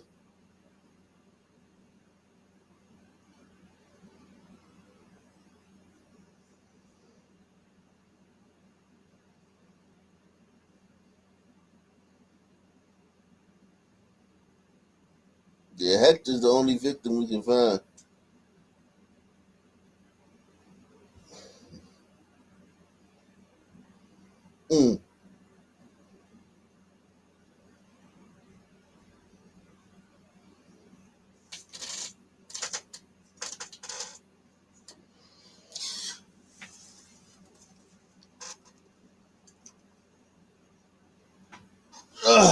Man, I'm about to come back with a daytime stream tomorrow, man. I'm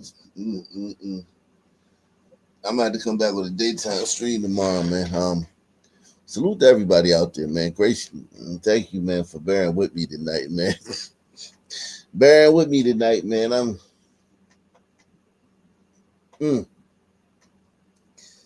But salute to all you guys, man. Come back tomorrow during the day, man. Same black time, same black channel. I'm out of here. Subscribe.